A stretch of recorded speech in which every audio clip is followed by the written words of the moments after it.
Chugiak Eagle River Chinooks take on the visiting Anchorage Bucs. It promises to be a day and a season of fast-action Alaska League baseball. Today's game brought to you by the Alaska Club Eagle River. Now the starting lineup for the visiting Bucs. Batting first, number 1, the center fielder, Isaac Barrera. Batting second, number 26, the left fielder, Chad Castillo. Batting third, number 27, the right fielder, Blake Paw. Batting fourth, number 25, the first baseman, Ryan Sullivan. Batting fifth, number 2, the second baseman, Justin Vanderbrake. Batting sixth, number 7, the designated hitter, Cole Tate. Batting seventh, number 29, the third baseman, Justin Cook. Batting eighth, number 31, the catcher, Vic Cherney. Batting ninth, number 13, the shortstop, Tahishi Nakawaki. The starting pitcher for the Bucs, number 12, Jeremy Cook. The Bucs head coach, Grant Palmer. The Bucs assistant coach, Bob Macaluso. The Bucs pitching coach, Jerry McClanahan. The Bucs GM, Sean Maltby. And the Bucs director of baseball operations, Gary Lichtenstein. Now the starting lineup for your 2019 Chugiak Chinooks. Batting first, number 15, the second baseman, Mason Corbett. Batting second, number 22, the center fielder, Jess Davis. Batting third, number 24, the designated hitter, Ethan English. Batting fourth, number 44, the first baseman, Daniel Freeman. Batting fifth, number 18, the right fielder, Brandon Cody. Batting sixth, number 31, the third baseman, Jack D'Amelio. Batting seventh, number 8, the catcher, Joe Brazil. Batting eighth, number 9, the left fielder, Trevor Cho. Batting ninth, number 2, the shortstop, Dylan Gardner. The starting pitcher for your Chinooks, number 16, Trevor McGee. The Chinooks head coach, John Grote. The Chinooks GM and pitching coach, Chris Beck. The Chinooks assistant coaches, Dalton Smith, Troy Hervey, and Sam Potter. And the Chinooks broadcast team, Josh Salem and Wyatt Wewell. Joining us to sing our national anthem this afternoon, please welcome to Lee Jordan Field, Eagle River's very own Emma Peterson. Oh, say, can you see by the dawn's early light what so proudly we hailed at the twilight's last gleaming, whose broad stripes and bright stars through the perilous fight. Oh, the ramparts we watched were so gallantly streaming, and the rockets' red glare, the bombs bursting in air, gave proof through the night that our flag was still there. Oh, say does that star-spangled banner yet wave o'er the land of the free and the home of the brave?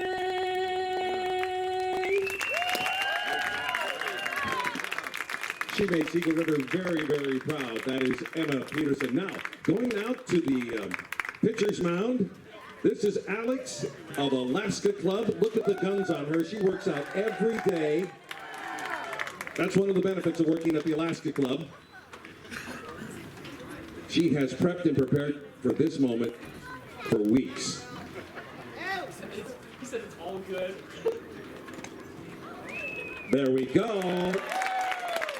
Alex is here today representing our sponsor, the Alaska Club Eagle River. Now we have a very special guest with a very special memory. Tonight we have Morgan. She's 7 years old and she'll be starting second grade at Chugiak Elementary in a couple of months. She wants to get the Chinooks started for a win with a special message.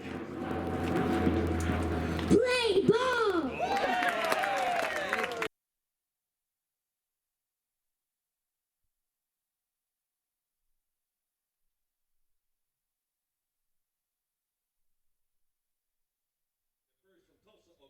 Well, hello and welcome out to Lee Jordan Field, home of the Chugiak Eagle River Chinooks. 2 days off, but the Chinooks are back to face off against the Bucs, and we'll give you the standings in the league a little later. But right now, the Chinooks are currently in last place, and they're trying to beat the #1 team, Anchorage Bucs, here at home. And tomorrow, they'll be on the road in Palmer against the Miners, then 2 more games back-to-back against the Pilots in Anchorage. Josh Salem here with Wyatt Wewell, and a little smoke out in in the sky today, and that's from the wildfires down in Kenai, but still a great day for baseball. It is. It's a good day to be here at Lee Jordan Field, and yeah, the smoke's a little bit in the way, but we can't complain too much. We're still in Alaska playing baseball. Absolutely, and agree with Wyatt there. Gotta hope that the sky doesn't mess up too many fly balls for either team. But we'll go ahead and give you the starting lineup. Says it'll be Trevor McGee on the mound to face off against the offense for the Bucs. Isaac Barrera, the center fielder, leading off. Batting second, Chad Castillo, and left field. The final outfielder, right fielder Blake Paul, will hit third. Ryan Sullivan, the first baseman, batting fourth. Justin Vanderbrake, the second baseman, batting fifth. Cole Tate, the designated hitter, hit sixth. Justin Cook hits seventh and as the third baseman. Victor Cherney, the catcher, hitting eighth. And Taishi Nakawaki, the shortstop, hits ninth. Strike one, lower end of the strike zone. Barrera, a slight swing at it, but Barrera, the third highest hitter in the ABL right now. He has had 72 at-bats, and he'll take a ball off the plate there. 26 hits in those 72, as well as 17 runs scored, 10 RBIs, 361 batting average. That pitch missing low, a 2-1 count. Defensively for the Chinooks, it's Trevor Cho in left field and center Jess Davis. Right fielder is Brandon Cody. It's good to see him back, Wyatt? It is. It's really nice to see him back on his feet. Chop to the right side. McCorbett, it's going to go off his glove, and it's going to be a base hit to start things off. I'm not sure he would have had any chance to try and get Isaac Barrera. He tried to go over and flip it quickly, but the first part of the game is going to start with a base hit from Isaac Barrera on the infield. Brings up Chad Castillo. On the infield again, it's Jack D'Amelio at third base. It's shortstop Dylan Gardner. Second base, Mason Corbett. First base is Daniel Freeman. Behind the plate, Joe Brazil. Trevor McGee on the mound. One hit given up to Isaac Barrera. He's got good speed. Try and keep him in double play depth for a potential ground ball from Chad Castillo. Taking low and off the plate, ball one. In the bottom half of the inning, we'll see Jeremy Cook on the mound. The second time the Chinooks have seen him. They faced against him in Anchorage. Runner not going, and that pitch missing the top of the zone for a ball.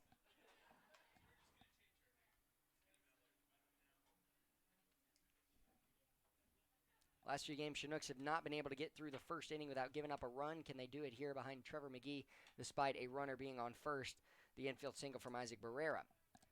Trevor McGee making his fourth start and sixth appearance as well. 15 innings pitched, 15 hits given up, 7 runs, all earned, 11 walks, 9 strikeouts, and a 4.20 ERA.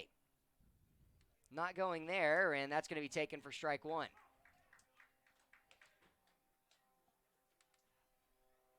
Chad Castillo coming out of Santa Ana, California, freshman at Cal Baptist University. Pickoff attempt to first, and Barrera safely slides in.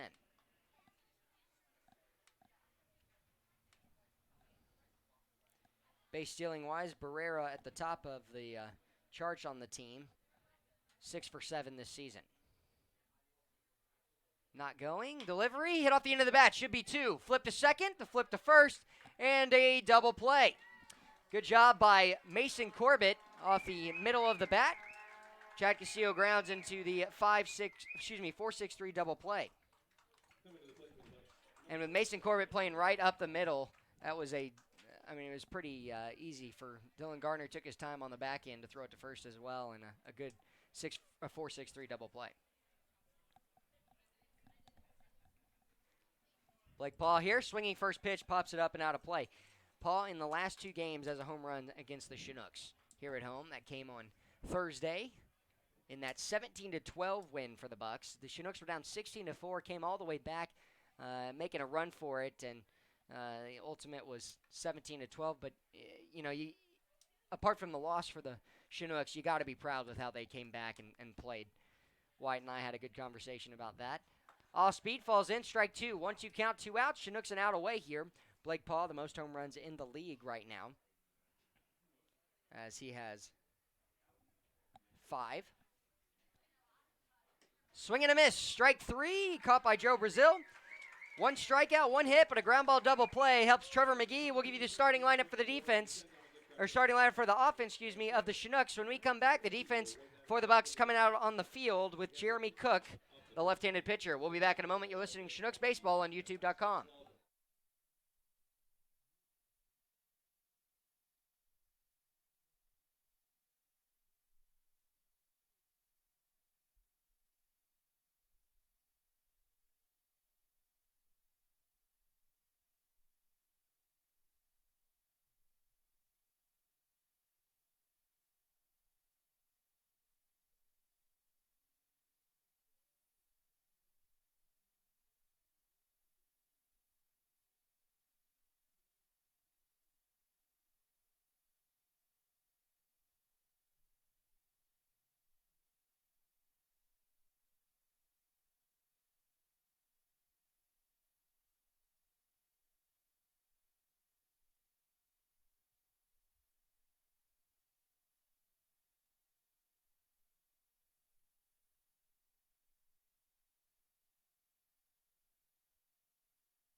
We'll go ahead and let you know about the umpires today. It's Brad Polk behind the plate, Silas Drayden at third base, and the first base umpire is Stacy Dunbar.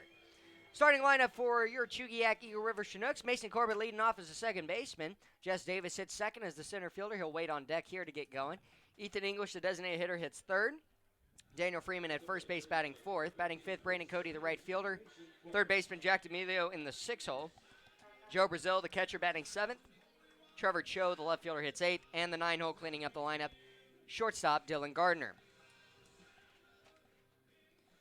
Mason Corbett will face a lefty-on-lefty matchup here with Jeremy Cook making his fourth start.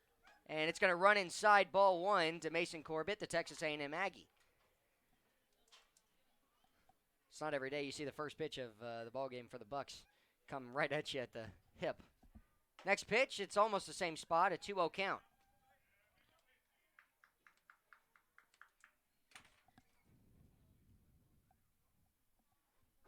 Two-0 pitch. Off the plate and out of the glove. It's going to go to Jess Davis. And he'll have to come over and grab it. A 3-0 count. Mason Corbett trying to lead off here. He has reached in every game he's played this season. Can he start one off here? And he'll take strike one down the middle. Cook, 15 innings, 3 earned runs of the 5 given up, 7 hits, 18 strikeouts, 8 walks. 3-1 pitch. And strike two. So he's come back here, and Mason Corbett will look to put something in play. In the last game he played, he had 2 at-bats and 2 singles.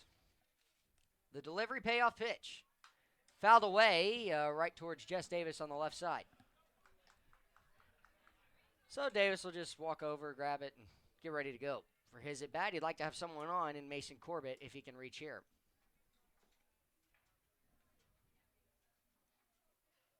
Upstairs, ball 4. So Corbett will reach and keep the streak alive with the walk.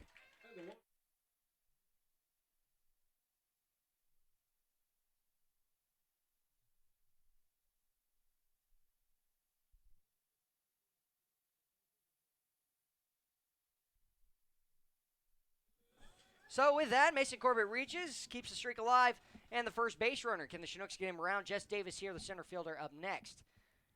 Bunch shown way up and in, and Mom and Dad concerned a little bit. They are here in Chugiak as well, but their son's quick enough. He gets out of the way of it. Never like to see the up and inside chin music from the lefty-on-lefty matchup, eh, Wyatt? No, it's never good. 1-0 count. And that'll be strike one on the corner to the UAB Blazer, University of Alabama at Birmingham.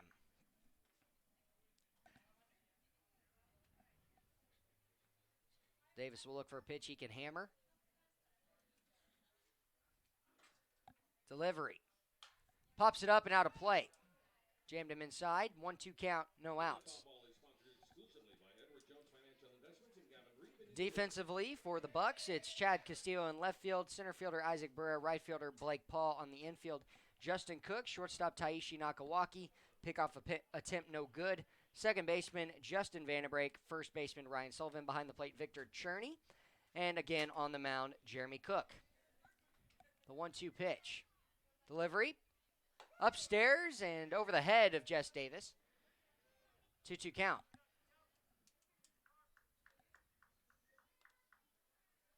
Well, Jeremy Cook comes out of Weston, Florida, sophomore at University of Miami. 6'1", 205, working a 2-2 count here to Davis. Time granted, and just floated up.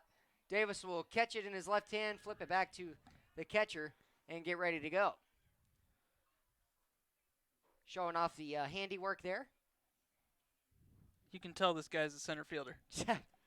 For sure. We've seen him make a bunch of crazy catches. I've never seen that one, though.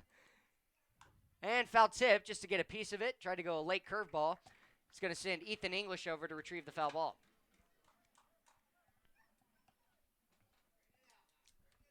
And a good decision to just spoil that pitch. It may have fallen at the top of the zone. Don't want to be too careful, but a 2-2 count. Delivery. Big swing and a miss. Curveball breaks low, and that'll be the first out as Davis goes down swinging. Chased the pitch away. Good break, though. In a lefty-on-lefty matchup, that's pretty difficult coming from Jeremy Cook. Ethan English will step up next, and in his last 2 at-bats, he had a home run and a foul home run. So, see if he can keep the streak alive and hit one fair this time. Put the Chinooks up by 2. He's got 2 home runs this season and is tied with Hayden Keller for the most on the team. Big swing and a miss, strike 1.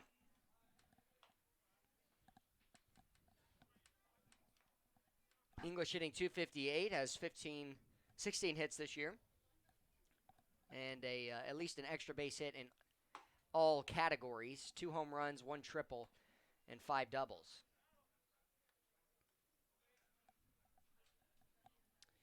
And I think that they are going to change that to an error in the first inning, not a hit. Curveball called, strike 3. Will catch Ethan English looking on the back door. So back-to-back strikeouts here. Daniel Freeman up next, the first baseman. So we've been told that they're going to change that hit to an error by Mason Corbett.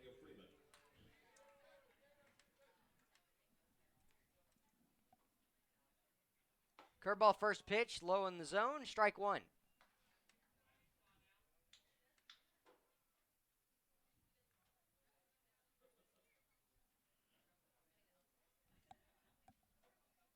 And capped foul to the first base side, and Sam Potter over to make a good catch. The first base and assistant coach today, John Groth, the head coach for the Chinooks.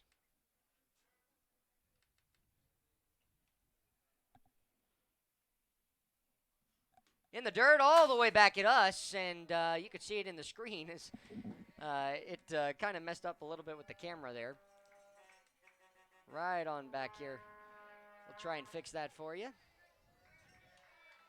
But it does move Mason Corbett over on the wild pitch.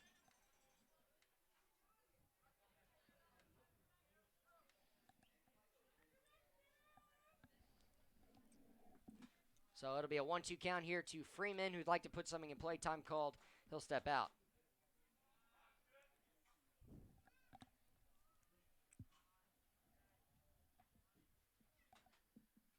And strike 3. So apart from the leadoff walk, it's 3 straight strikeouts. Chinooks will send the defense back out as Davis, English, and Freeman go down versus the K. We'll be back in a moment. You're listening to Chinooks Baseball.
Ryan Sullivan to lead off the inning as the Chinooks got a leadoff guy on versus the walk, but they couldn't bring him around. Next 3 guys struck out.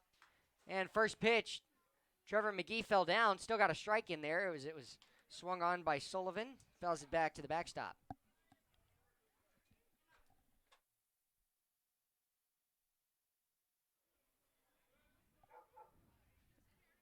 Got to get the foul ball over here. And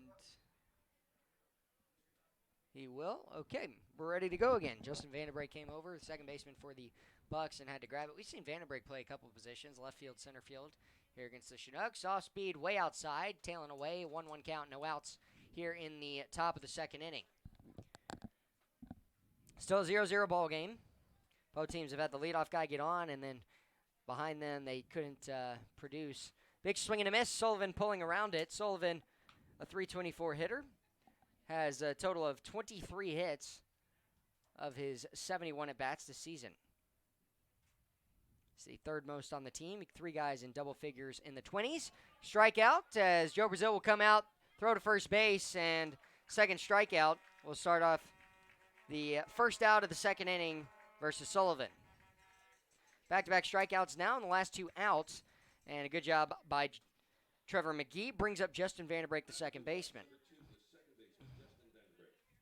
Vanderbrake coming out of Yakima, Washington, sophomore at Tacoma Community College. His first pitch is going to be hit off the end of the bat. One hopper underneath the glove of Dylan Gardner. Ball was hit hard, but a tough hop for Dylan Gardner.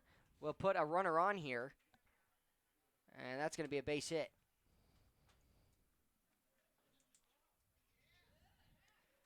I think Gardner had a chance to get in front of it. He tried to go with the backhand. Usually the turf is pretty friendly there, but That's a hard play to make. It's a bit of a tweener there. Not sure whether to get over or just stab at it if you have time. That is a tough play. definitely a tough play. Scoreboard reads it an error. We call it a hit, but we'll get back to you on that one as well. If it is 2 errors, then we've got back-to-back at potential hits as errors. But right now, it's still a 0-0 ball game. Runner on first base, Justin Vanderbrake.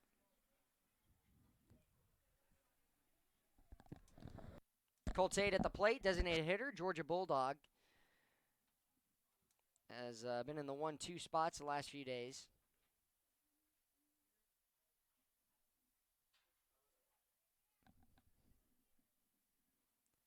And that's going to fall in for strike 2.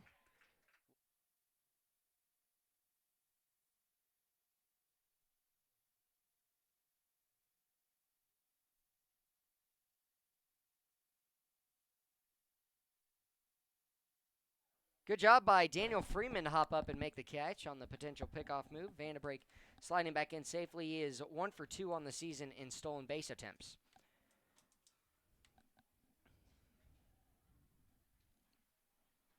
Not going and swung on up high. 0-2 count just to foul it away. Chinooks do not have offensively a single guy in the 300 hitting average, but they did gain 10%. Is that what you call it, Wyatt? 10 points, 10 percentage points. I guess. Percentage points. Yeah, there you go. Thanks, Wyatt. In their average off of the 12 hits last game, up and inside ball 1. And yet they still don't have anybody hitting above 300. Hayden Keller was the only guy at 303 entering in that game, and he went 0 for 5 that game, or 0 for 6. And right now the Bucs have 6 guys in the 300s, including the leadoff is Isaac Barrera, 361 hitter. Right now it's Colt Tate, and he'll take away. 2-2 count. Colt Tate, a 284 hitter, has 19 hits. He's looking for one more to make it 20 on the season halfway through.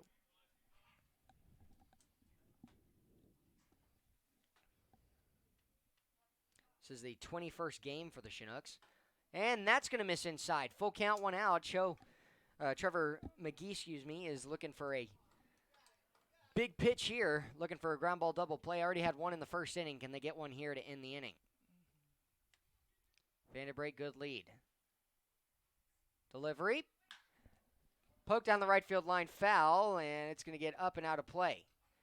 Kid just walked in the park and it bounced right next to him and startled him for a second, and then just took off after it, trying to go get the foul ball.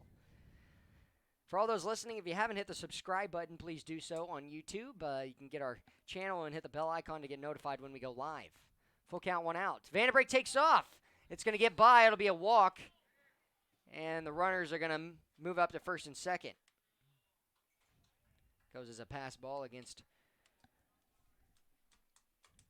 Joe Brazil, but runners on first and second now as Colt Tate draws the walk. First walk issued by Trevor McGee, and he was ahead in the count 0-2, and then ultimately just couldn't get a strike in there afterwards. Had one foul ball in the at-bat, but just couldn't get around. Still double play in order. Justin Cook, the third baseman, at the plate.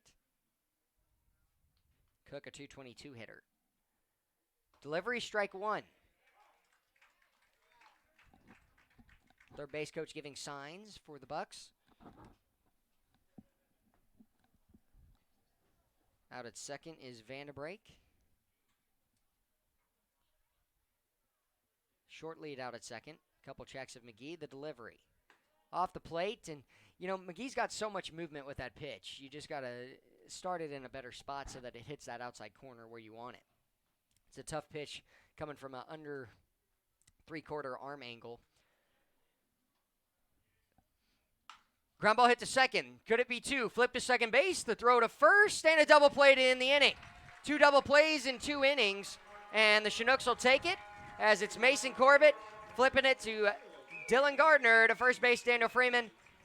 And the Chinooks get out of it again. We're going to the bottom of the second, and it'll be Brandon Cody, Jack D'Amelio, Joe Brazil to face off against Jeremy Cook. You're listening to Chinooks Baseball.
Brandon Cody will lead off the inning. Chinooks turn a inning-ending double play, and they've had quite a few of those this season. They've turned 2 already in 2 innings. Brandon Cody had a home run off of Cook for his first home run of the season, and last inning, Chinooks had the leadoff guy, Mason Corbett, draw a walk, but 3 straight strikeouts. They're trying to stay out of the strikeout zone here as it's going to be hit off the end of the bat down the left field line. Cook going back, and he's underneath it. Calls for it, makes the grab. So it'll be a foul fly out for out number 1. Just caught him out in front. Brings up Jack D'Amelio, third baseman for the Chinooks today.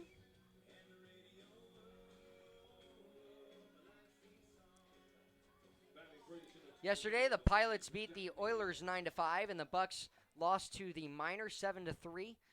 Started a little comeback. They were down 7-0. Started to come back 7-3 after that. And pitch missing, low ball 1.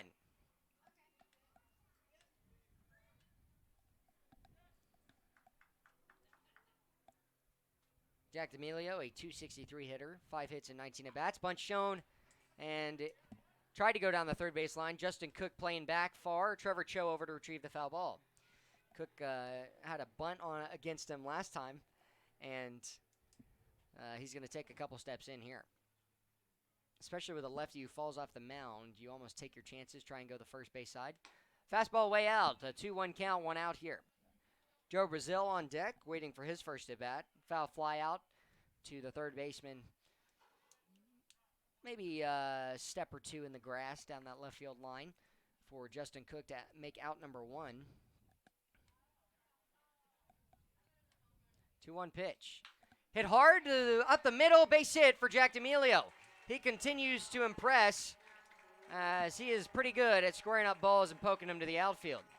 Jack D'Amelio, first hit of the ball game for either team.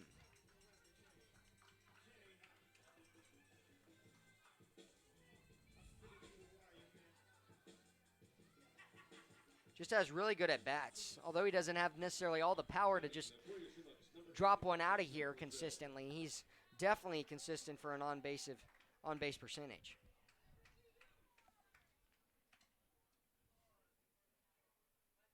Joe Brazil up next would look to do the same thing, the delivery.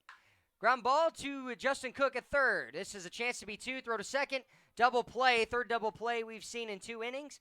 And the Bucs turn this one against Joe Brazil and Jack D'Amelio. So technically, Chinooks go 3 up, 3 down. When we come back, Trevor McGee will face off against the 8-9 hitters Victor Cherney, Taishi Nakawaki, Isaac Barrera when we come back.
Third inning, Victor Cherney to lead off, strike one from Trevor McGee.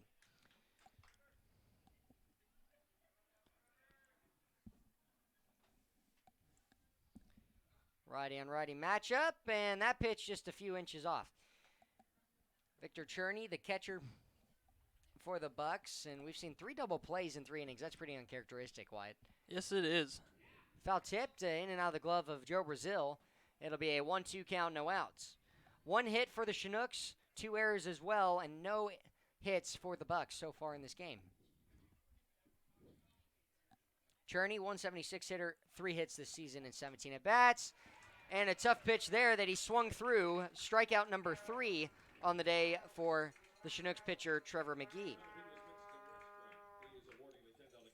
Victor Cherney couldn't figure out whether he should go around or not, and instead he just went very slowly around.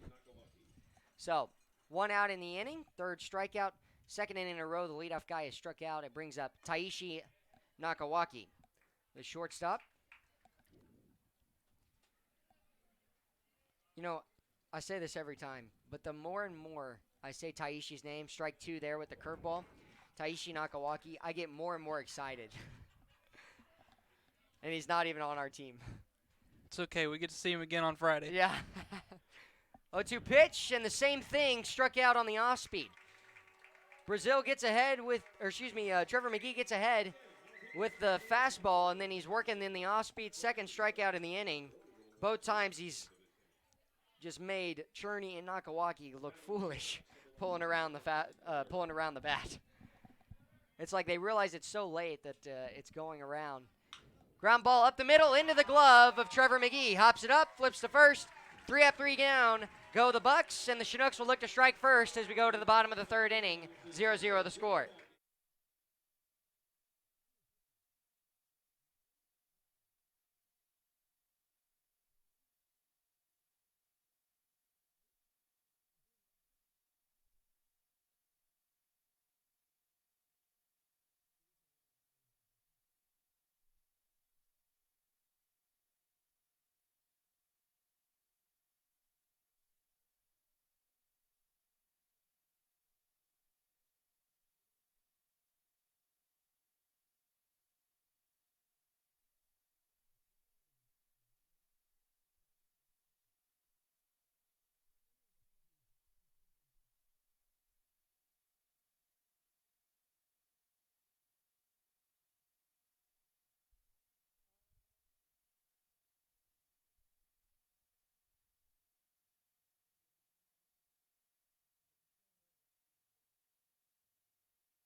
Trevor Cho to lead off the inning. Dylan Gardner bats second as the shortstop, and then the top of the order will come back around. Hit hard to the right side. First pitch, top of the zone.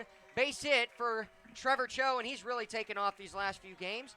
He's got the second hit for the Chinooks. Leadoff guy on. Dylan Gardner up next. We'll see if he'll be bunting. I'm also joined with Aaron Morton, who is an upcoming broadcaster, if you want to say that, but he's getting his first airtime today. And what makes you want to do that, Aaron? Well, growing up around the NFL, my dad was a coach in the NFL for a lot of years. So growing up, around those guys, I've just had a lot of passion for sports and football in particular.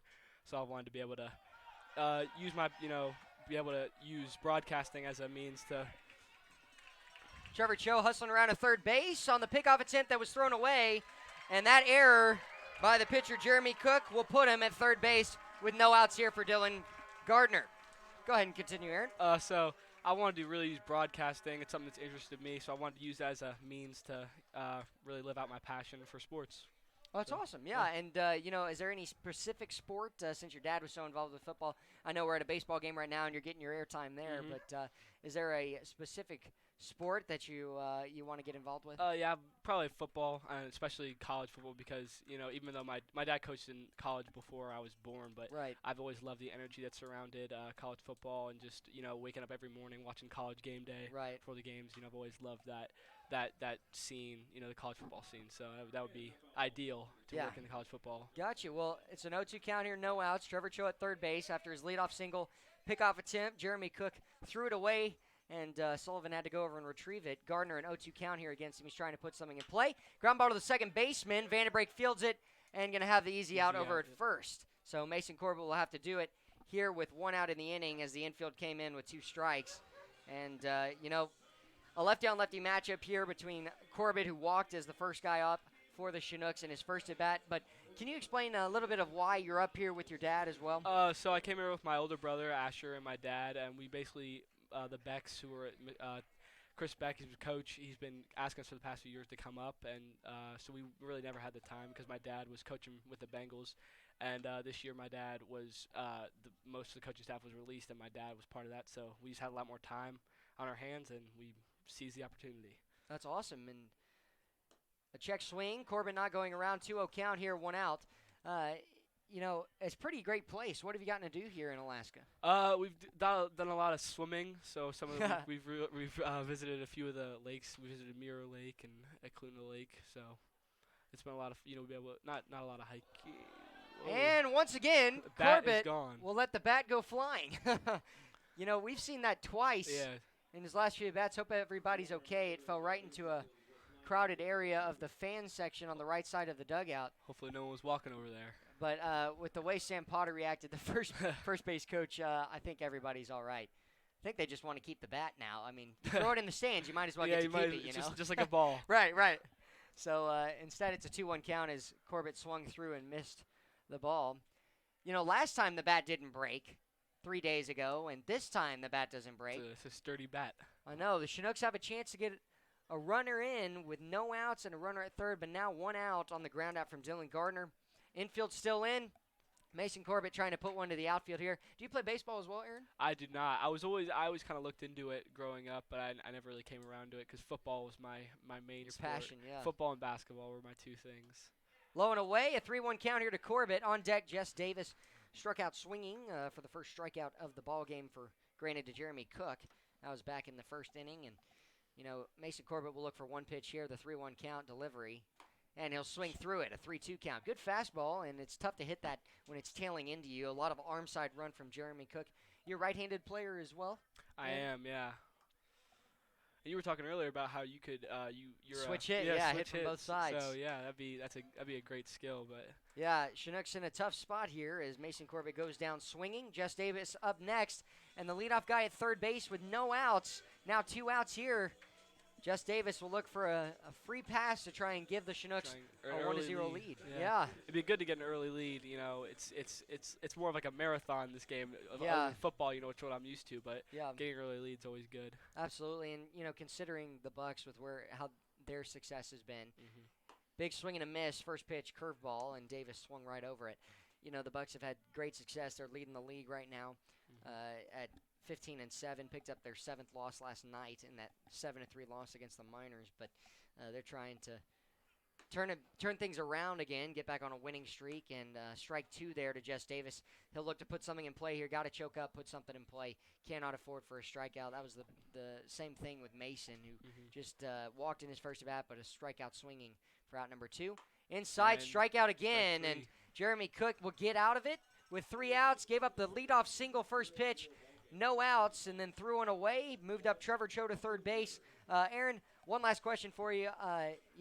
Since this is your first time broadcasting and stuff, what do you look forward to most about broadcasting as you get better and better at it? I think it would just be learning to really communicate well. Especially if you're working with someone else.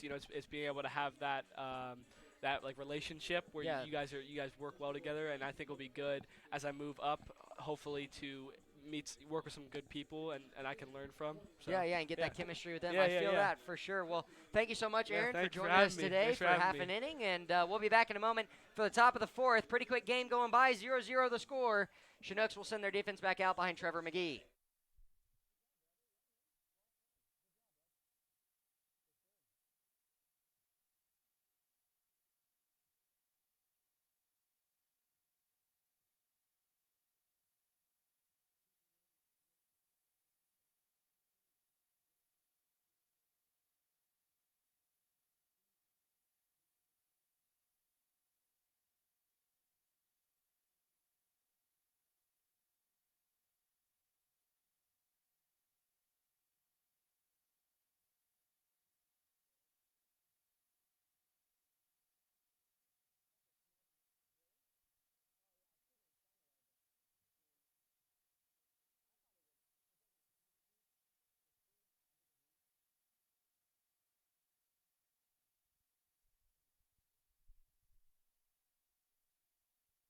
Well, unfortunately for the Chinooks, they had the leadoff guy get on, reach third base, Trevor Cho, and with no outs, he couldn't come in. Ground ball up the middle off the glove. Gardner will come over, bare hand, and it'll be bobbled. So that'll be the first hit as Chad Castillo reaches. First hit of the day for the Bucs. Tough play all the same. I think that Trevor McGee should have just let it go by, but a chopper like that, you're trying to react, reflect, and try and catch the ball, but does set up the double play. We've seen the Chinooks, when a runner's gone on first base, they've turned 2 double plays. Can Blake Paul hit into one here? Struck out swinging to end the first inning. First hit of the ball game for the Bucs. Sullivan on deck, struck out to lead off the second. First pitch, bunt shown, bunted up in the air all the way out of play. And I doubt that the 3-hole Blake Paul has to bunt very often. He's got the most home runs on the team with 5. 13 RBIs as well, second most on the team, tied with Castillo. But Blake has had 14 hits in 72 at-bats, and 5 of those 14 have been home runs. Other than that, he'll poke one foul there. Other than that, he's got 2 doubles and no triples. And so basically half of his hits have been extra base hits. 5 home runs, 2 doubles, and he's got 14 hits this season. It's pretty good. You'll take that, but you might want to have it more so than the 194 average. You'd like to be a little bit higher than that, above the Mendoza line, right? Right, Wyatt? That's Correct. what you preach. And I think he was kind of glad that bunt didn't work out for him, because he did not look comfortable doing that. No, not at all. Runner not going. Delivery, and going to be low. Kept in front by Joe Brazil. 1-2 count, no outs. Joe Brazil's been doing a great job behind the plate today, being the emergency backup catcher. He's doing a great job so far. Yeah, after J. Paul Fullerton, he's just taking the day off today. He's getting word back on his wrist if he's okay or not. Castillo, perfect 5 stolen bases this season, and a hit by pitch as it just nicks the arm of Blake Paul. Not the pitch that he wanted to throw necessarily, a little too far inside, and puts runners on first and second, no outs here. Ryan Sullivan up next, and has done pretty well against the Chinooks. See if Sullivan tries to bunt here for Justin Vanderbrake, who reached by the mishit line drive to the shortstop, E6 for Dylan Gardner. Just 2 innings ago.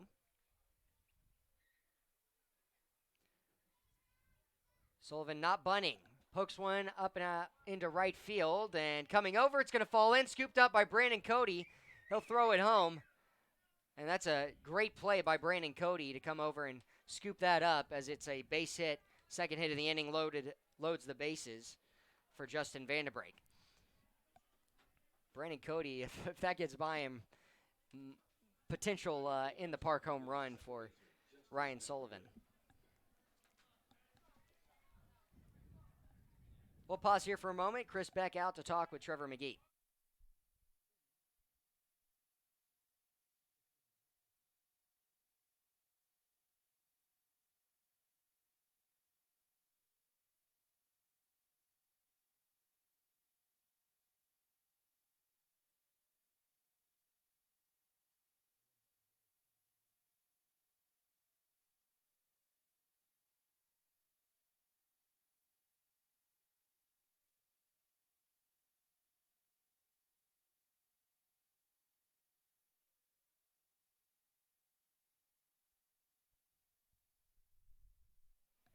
Well, we are back. Meeting adjourned. Outs at every base.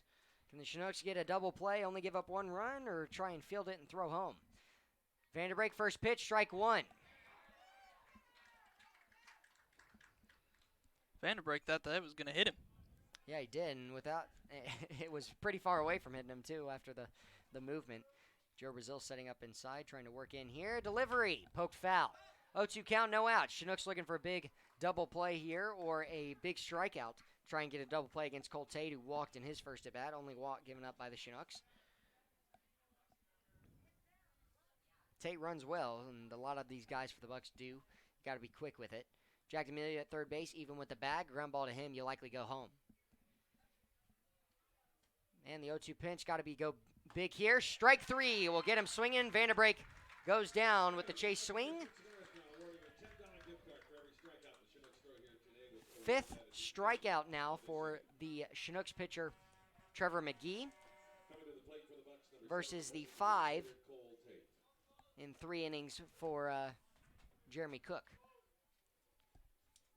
Right-hander up next, Cole Tate. Walk again in his first at-bat, the designated hitter for the Bucs.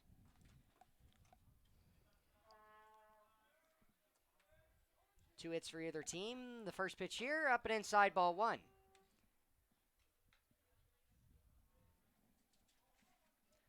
Cole Tate again out of the University of Georgia, his teammate and catcher for the Bucs, Cheney Rogers. My apologies, Cheney Rogers, infielder, but we don't see him today. Strike one on the corner. One other Bulldog on the team of the Bucs is, if I can find him on this roster,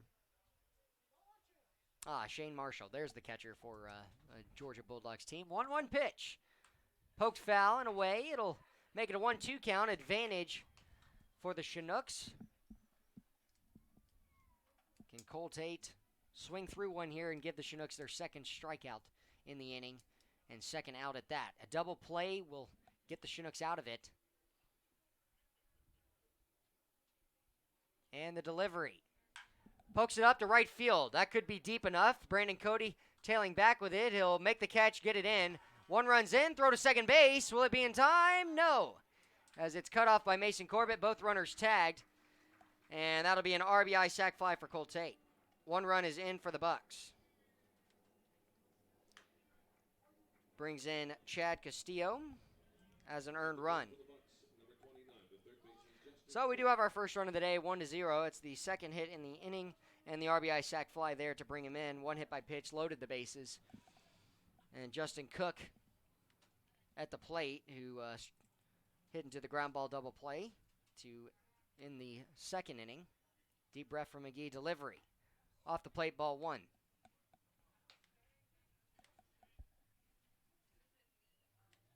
Well, the Chinooks are fortunate if they only get out of this inning with one run given up. After no outs, bases loaded, and give up that pitch. Good job by Joe Brazil, scoop it up. 2-0 count, 2 outs. Yeah, obviously you never want to give up runs, but in this situation, one is something I can live with.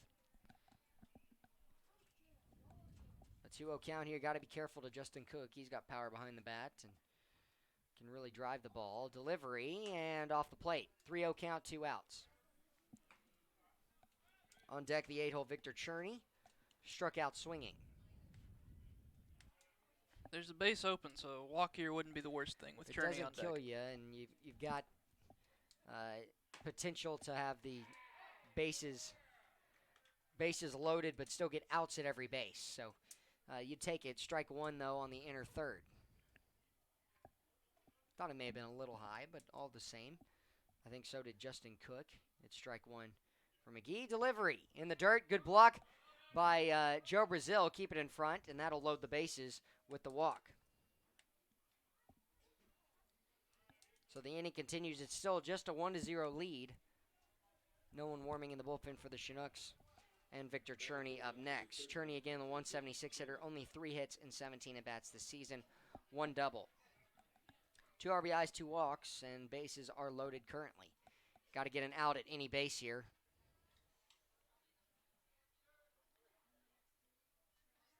And the first pitch delivery. Low and away, ball 1.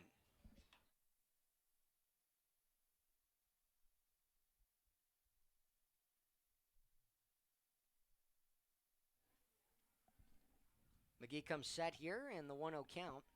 Got to get a strike in there. He will. It's poked foul and out of play. Cherney comes out of Winnipeg, sophomore at Cal State Northridge. Winnipeg, Manitoba. Wyatt, you seem like a guy who knows what Winnipeg, Manitoba is. Yeah, it's a big hockey city. Big swing and a miss there, and 1-2 count, 2 outs. Big hockey city. Who's your favorite team, Wyatt? Chicago, the Blackhawks, is the team that I follow. The Blackhawks. And they're in the same division as the Winnipeg Jets, so we see a lot of them during the season. Delivery capped right off of the glove of McGee. He'll turn, throw to first, and the out made in time. Good job by the Chinooks on the 1-3 putout against Victor Cherney. Only 1 run gained for the Bucs in the inning. That's a good job by McGee to get out of it. Gave up 2 hits, did get 1 strikeout, 1 walk, 1 hit by pitch in the inning. Chinooks will look to respond with the 3-4-5 up, Ethan English, Freeman, and Brandon Cody when we come back.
Ethan English, the designated hitter for the Chinooks, will lead off the inning. It's a 1-0 deficit. Chinooks trailing here to giving up 1 run in the top of the 4th inning. Actually pretty fortunate for how many guys were on. Chinooks had the leadoff guy on last inning. Trevor Cho singled, moved up to 3rd on the error, but could not come in with no outs. It was 2 strikeouts and a ground out with the infield in. Foul tipped off of the glove of the catcher, and he's okay. Daniel Freeman over to retrieve the ball. English power to all sides of the field if he can stay connected with it. A lot of arm sign run here from Jeremy Cook. You're lucky your best bet's to go to the right side of the field, and that's caught low for ball 2, 2-1 count.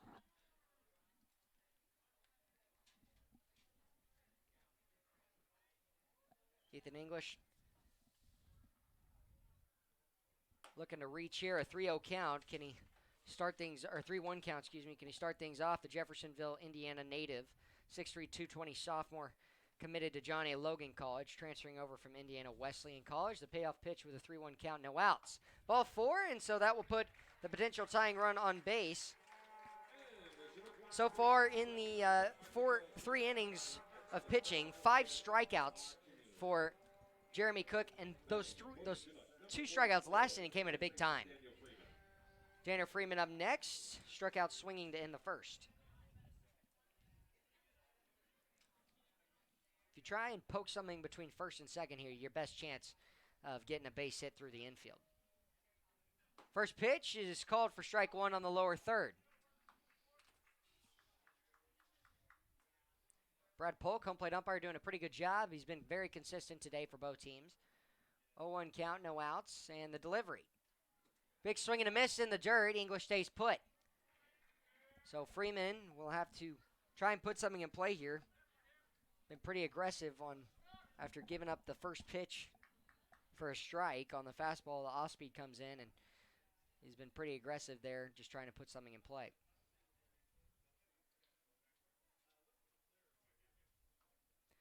Cook steps off, wants a reset.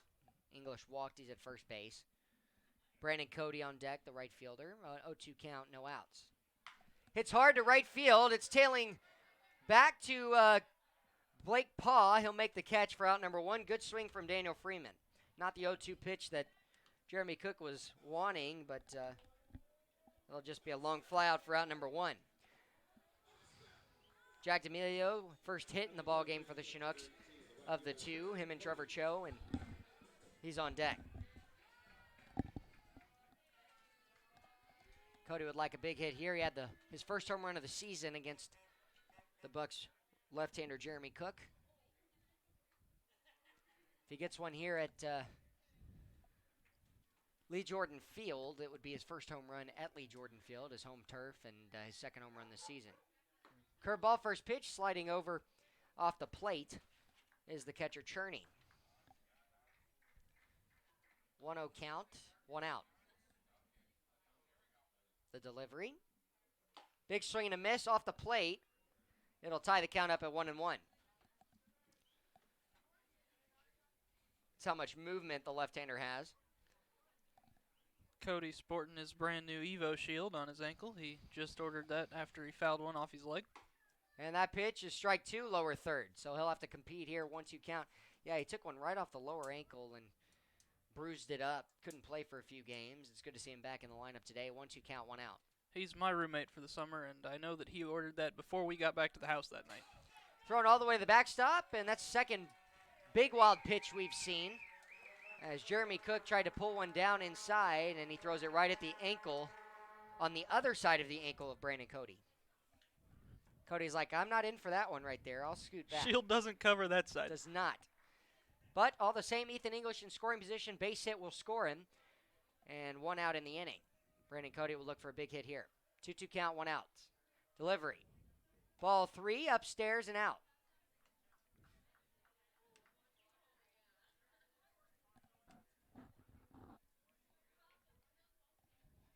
English, good lead at second base. Taishi Nakawaki not working him. Inside move, picked up by Jeremy Cook, turned over towards second base and cleared the back of the rubber. We'll have another pitch awaiting. A 3-2 count, 1 out. Cook coming set. The delivery. And ball 4, low and inside. Brandon Cody knew it, took off for first base. Brings up Jack D'Amelio, 1 for 1 today with a base hit. D'Amelio picking up his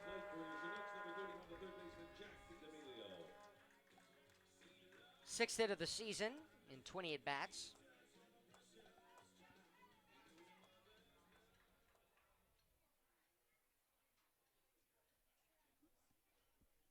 Hitting exactly 300.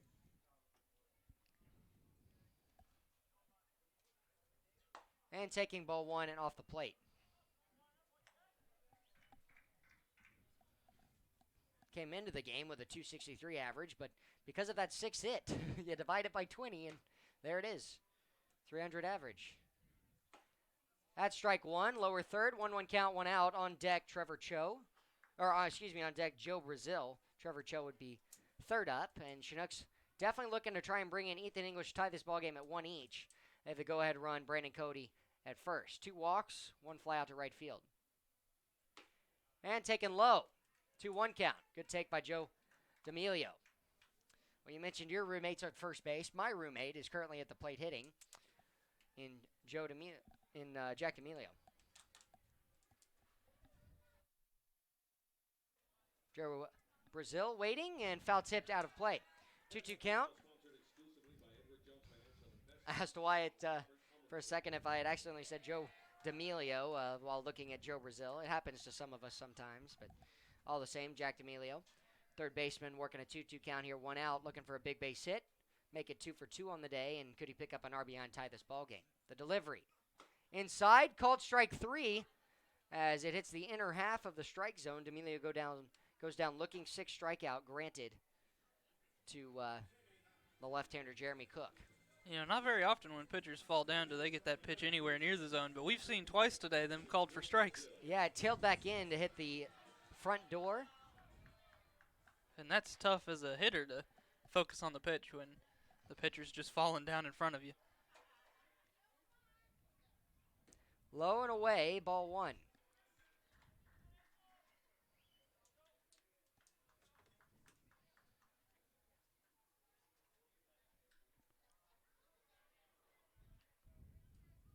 Big swing and a miss from Brazil, trying to yank one down that third base line.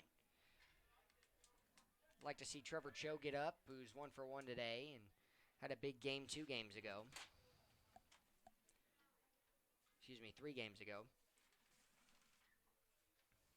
Had 2 runs scored, 2 walks, hit by pitch, strikeout, and a single. 1-1 score, 2 outs. Joe Brazil trying to bring in the tying run. Delivery. Big swing and a miss, late swing. Joe Brazil trying to hit the curveball that broke in. So 1-2 count here for Brazil. Here in the 4th inning, got to put something in play. Pokes it foul, just got a piece of it.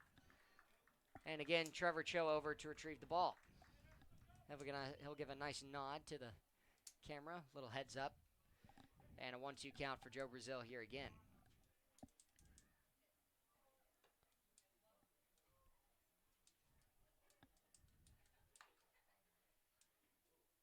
Cook wanted a new baseball, and home plate umpire Blige checked the last one after ricochet. 1-2 count, 2 outs. Joe Brazil looking for a big base hit here, if he can get it against Jeremy Cook. Delivery, way outside, tailing in the left-hander's batter's box, 2-2. Brazil, 9 hits this season. Could he make it a big 10th here in 42 at bats? Delivery. Hit hard to the left side. Will he get underneath the glove? The play is bobbled by the shortstop Taishi Nakawaki. He had no chance of getting him at first base. His only chance would have been to get him at third, and that's going to go as a base hit for Joe Brazil. Brings up Trevor Cho. But all the same, Taishi Nakawaki just saved a run. Keep that on the infield, and there's no way the Chinooks can score. The left-hander Trevor Cho swung at the first pitch in his last at-bat. Hit a single through the right side. Can he tie this ball game with a base hit? Make it 2 for 2 day. Good at bat by Brazil. The delivery here. Curveball upstairs, doesn't break. It's ball 1. One of the first few at bats we've seen in the lefty-on-lefty matchups that Cook tries to start it off with a curveball. The 1-0 pitch, delivery. Strike 1, inner half. Brazil at first, Cody at second. At third base, Ethan English. A base hit could put the Chinooks up. The 1-1 pitch. Inside, moves his head. Late break, it'll be a 2-1 count. On deck, the 9-hole Dylan Gardner.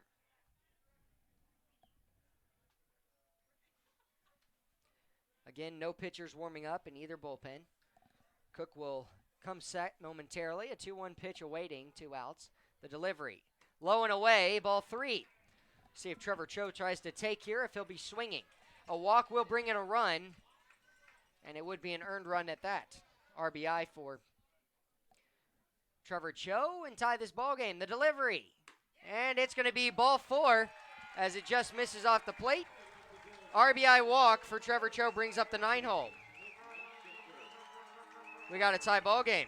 And that's how big of an at-bat Joe Brazil's at-bat was on the ground out with 2 strikes against you. You got to put something in play. We've seen that happen against the Chinooks, but many times they've struck out today. He puts one in play to the left side, forces action. Taishi Nakawaki unable to handle it.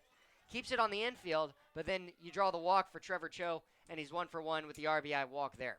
And not only just to put one in play, but to foul a couple off and just keep himself alive. Strike 1, top half of the zone, outside corner. 0-1 count, 2 outs. Gardner grounded out to second base for out number 1 in the 3rd. He'll look for a big base hit. He's got 2 this season, both picked up in last game. Hits one off the end of the bat to shallow right field. Going back, Vandenbrake. Is he going to make the catch? And he will reach over his left shoulder and make it. So the Chinooks will strand the bases loaded on the pop out to second base. But the Chinooks tie it up. It's 1-1. They pick up their 3rd hit. And when we come back, the Chinooks will try and get a good inning against the 9-1-2 of Taishi Nakawaki, Isaac Barrera, and Chad Castillo for the Bucs.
YMCA playing in the background as we get ready to go here for the 5th inning. Chinooks tying it on the RBI walk from Trevor Cho. And 3 walks last inning, 1 base hit. Ball 1 upstairs from McGee here to start things off against Nakawaki. Nakawaki, the shortstop, struck out in his first at-bat for out number 2 in the 3rd. The only 3-up, 3-down inning we've seen against the Bucs today. Pops one up on the infield. Jack D'Amelio calling for it. Couple of steps, reaches over, makes the grab. Out number 1 made here to start off the top of the 5th inning, and Nakawaki flies out to third base. That'll bring up Isaac Barrera. Nakawaki, one of those guys for the Bucs who lower end of the everyday starters, and a check swing from Barrera, but all the same, Nakawaki usually finds himself in the lineup just because of how great of a defender he is at shortstop. There's a check swing. Does he go around? Can he get an appeal? And no appeal there. 1-1 count, 1 out.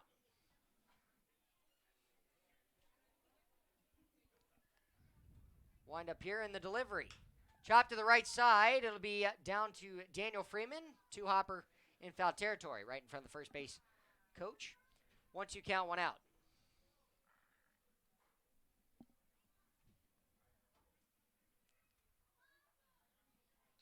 McGee looking for out number 2 here. 1 out. The delivery. Missing inside. Kind of startled the back leg of Brad Polk, the home plate umpire. Didn't know if Joe Brazil is going to be able to scoop that up. 2-2 pitch. Falling in, back door, doesn't hit. Full count, 1 out. I think he's right. I think that was the right call. I think it was definitely outside. And the delivery, poke foul. Good at bat here by Barrera. Joe Brazil did a great job of framing that pitch up, but I don't think that it quite crossed the plate. Yeah, definitely didn't. And Polk's been great behind the plate today. He's been very even for both teams, calling it both ways. Hit hard to center. Jess Davis coming in, and we'll let it fall in front of him. So that's going to be a base hit for Barrera, as Jess Davis was pretty far back. First hit of the day for the the Bucs for Barrera. Chad Castillo, a single in his last at bat and scored a run. He led off the fourth with the hit. He'll be up next. He grounded into the double play in his first at bat that was one of the 2 turned by the Chinooks in the first 2 innings. Paw on deck, hit by a pitch with an 0-2 count last at bat, and struck out in the first.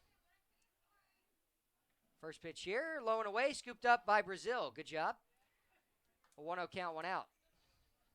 Well, Brazil, a natural infielder, middle position guy, third baseman, and good glove work. Does not find much time filling in behind the plate now. McGee, deep breath, pick up the first, and sliding back in safely, Barrera. Barrera again, 6 for 7 on the season in stolen bases.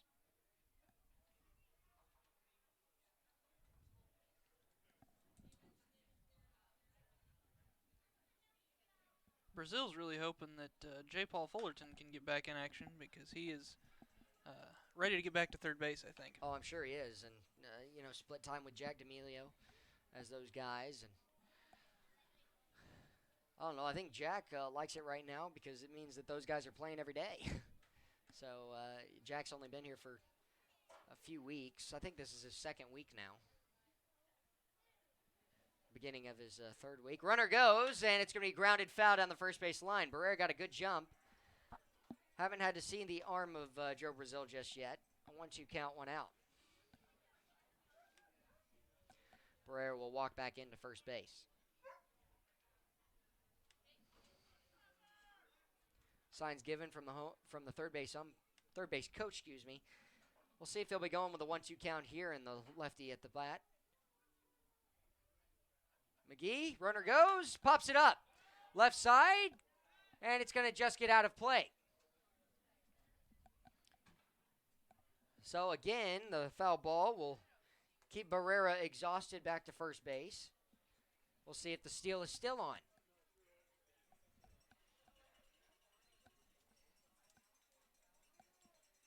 Over an accumulation of time, the more and more you send the guy, the more and more he's going to get tired.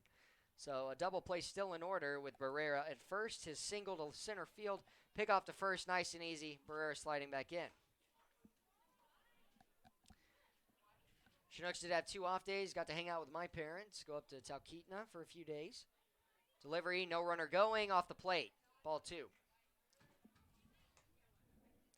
And I think that this is the 2-2 count that I would send Barrera again. For a 3rd time, a 3rd attempt. 2 foul balls, send him back.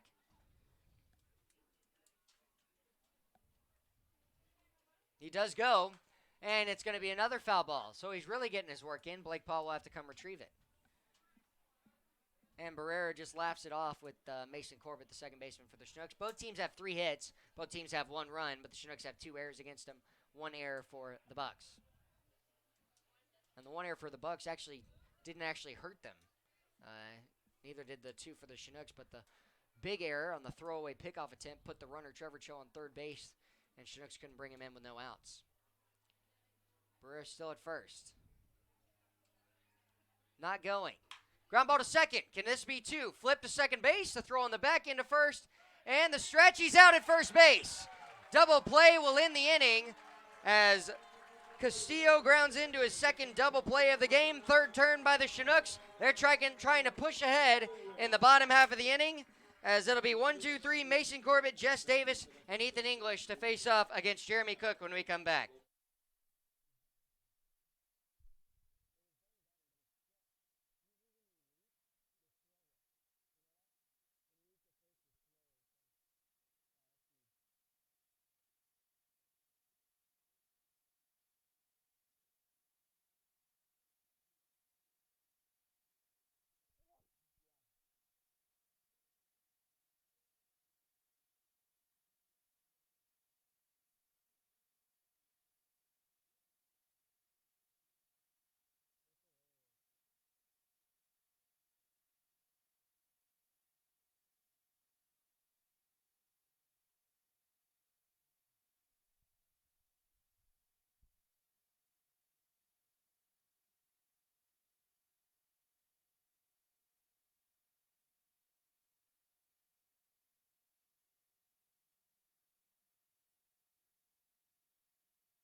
Mason Corbett to lead off here. He's got a walk in his first at-bat, struck out in the third. And it was a big strikeout of that. Can he start things off here? Chinooks did get a run last inning. His first pitch here, big swing and a miss. Corbett a little long with the swing.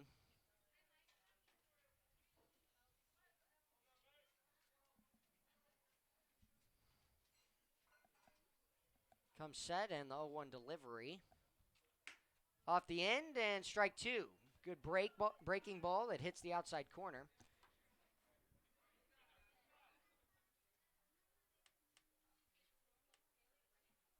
Mason Corbett will try and put something in play. Instead, he goes down swinging to lead off the inning for a second time, his second strikeout of the day. And for Corbett, who's got the highest average on the team, that is just his 9th and 10th strikeouts of the season. Been pretty consistent, 292 hitter, 14 hits.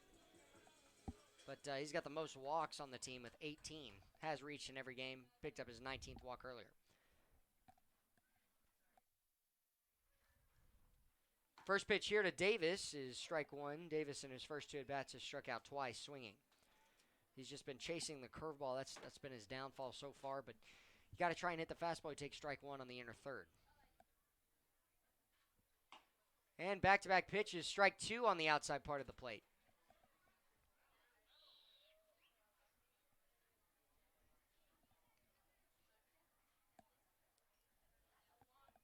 Got a battle. Catcher sets up away. And he'll get strike three again. Davis down on strikes for a third time. And that's not where Jeremy Cook was trying to throw it, but the fastball just in that lefty-on-lefty matchup is breaking a ton against Jess Davis, and it just happens to fall back in, lower third of the strike zone, and Davis swings over it. Ethan English led off with a walk and scored the only run in the ballgame for the Chinooks an inning ago. I'd like to keep this inning going, maybe plate one. Touch all four, strike first pitch on the curveball there. Did strike out looking in the first. Here with the two strikeouts in this inning, that is now 8 strikeouts. And pitcher fell over again, but draws a big swing. He threw that curveball as has been his tightest break. Tightest break on the curveball. English in jeopardy of granting the strikeout of the side here. That was almost an immaculate inning from Cook there. 9 pitches and 9 strikes. Boy, that would have been something. Does not happen very often. Especially with 3 strikeouts. It really doesn't happen very often. 1-2 count, 2 outs. Delivery. Off the plate, ball 2. In fact, there's only been 2 of them this season in the majors, and they were both by Christopher Sale. Well, that tells you how good it is. I mean, Chris Sale, left-handed pitcher for the Red Sox, just phenomenal. So much break. And 2-2 pitch, bounces as a 56-footer in front of the plate, and so it'll work the count full.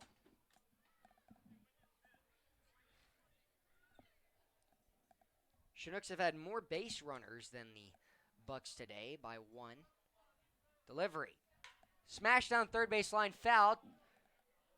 And Sam Brace will come out. Wear it on the chest. Or lower belly, if you want to call it that.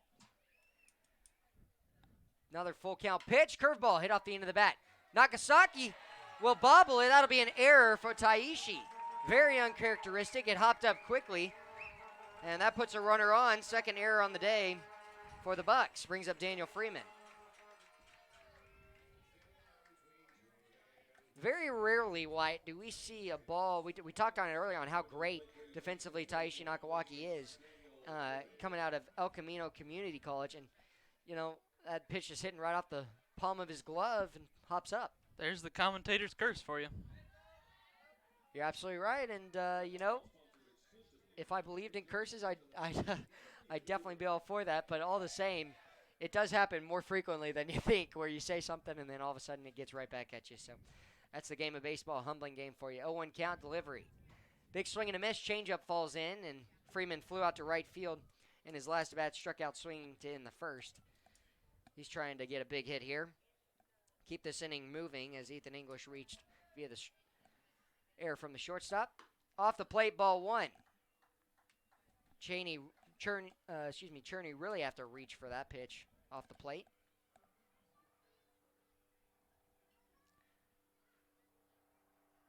And the curveball way outside. Ethan English hustling back in. 2-2 count, 2 outs. Freeman coming out of Smyrna, Tennessee, 6'5", 212 junior at Columbia State Community College. One of the taller in stature guys on the team. He's choking up on the bat, trying to put something in play. Pops it up and out. Good defensive swing. Spoils a good fastball in there. Started middle of the plate and broke to the outside part. If you can stay on one to right center, you put the Chinooks up by a run, try and bring in Ethan English. Pickoff attempt to first. Ethan English hustling over to first base. Have seen Jeremy Cook throwing away already today.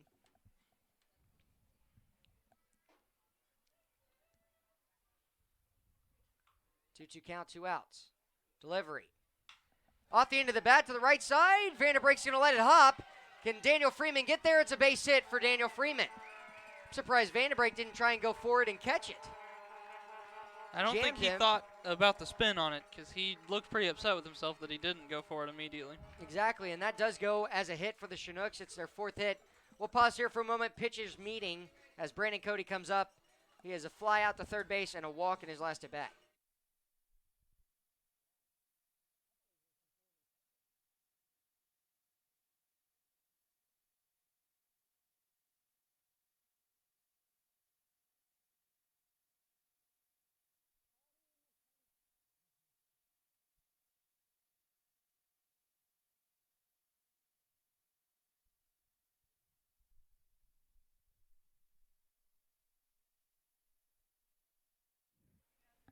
Back and ready to go, meeting adjourned, and Brandon Cody looking for a base hit, first time today. Chinooks have 4 hits, 3 for the Bucs.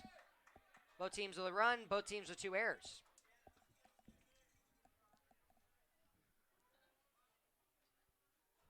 Big swing and foul tipped, ricocheted right back to Jack D'Amelio. Makes a nice grab on deck circle. Didn't even have to move. Rarely do you see that one. 0-1 count, 2 outs. Runners on first and second. The go-ahead run, 180 feet away in Ethan English. Curveball hits the outside part of the plate. So Cody will have to battle with 2 strikes against him. Got down in the count in his last at-bat, worked a walk all the way around. Came all the way back and trotted down to first. Picked up his 6th walk of the season. The delivery. Big swing and a miss, break ball, and they'll have to throw it to first for the 3rd out, but all the same, Chinooks will keep it a 1-1 ball game as English and Freeman are stranded on the strikeout from Brandon Cody for the first time today. When we come back, it's the top of the 6th we going, 4 full innings left, and for the Bucs, we'll have 3, 4, 5 up with Blake Paul.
Blake Paul, first pitch, taking upstairs, ball 1.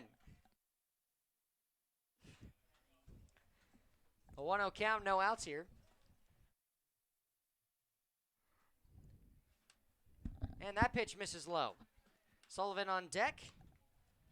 And the Bucs going to send a pitcher down to the bullpen. Pops it up. Right side of play and out of play. Brazil showing off the float, takes off his head, takes off his mask. I said head on accident because we heard all the fans go, ooh, on the foul ball. And I was thinking, watch your head in my head. But a 2-1 count, no outs. And, you know, I think that was going to be ball 3, but all the same, Paul helping out there. He was looking for an elevated pitch, try and get one out of here. Delivery in the dirt, scooped up. 3-1 count, don't want to walk the first guy. Trevor McGee will look to find a way back in this count. Has allowed 2 walks today. Leadoff guy got on last inning. Second guy up last inning got on, but it was a double play, and he'll walk now. Ryan Sullivan will come up next, singled in his last at bat.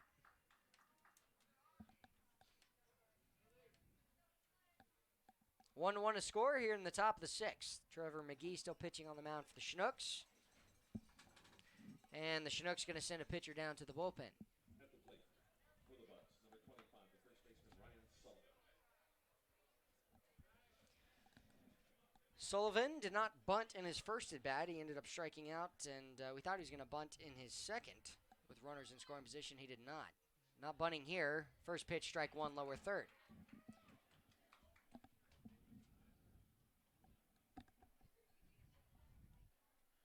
Don't quote me on this, White, but I'm pretty sure earlier today, Sundine said that Sullivan and him grew up playing together. I believe so, yeah. Pickoff attempt safely over.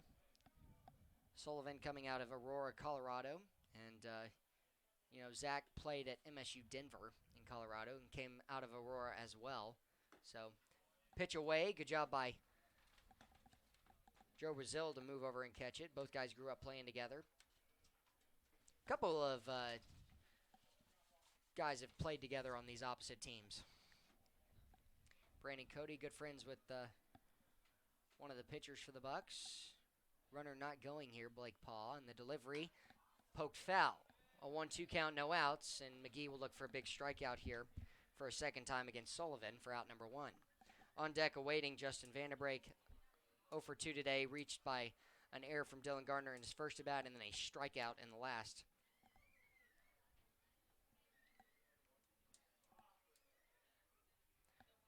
One-two pitch. Paw staying put and just going to spoil it out of play.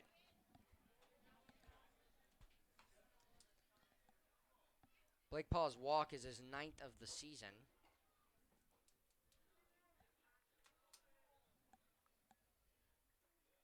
Hit by pitch-wise, he's been hit the most on the team 6 times. Man, got to get some ice for those. Chop to the left side. D'Amelio, the one-hopper. Throw across his body. Pick at first base. The scoop up by Daniel Freeman. And a good job on the out. Ryan Sullivan does move over Blake Paw into scoring position on the 5-3 ground out, but all the same, Justin Vanderbrake will be up next. You know, hit by pitch is never the situation that you want to have the record in.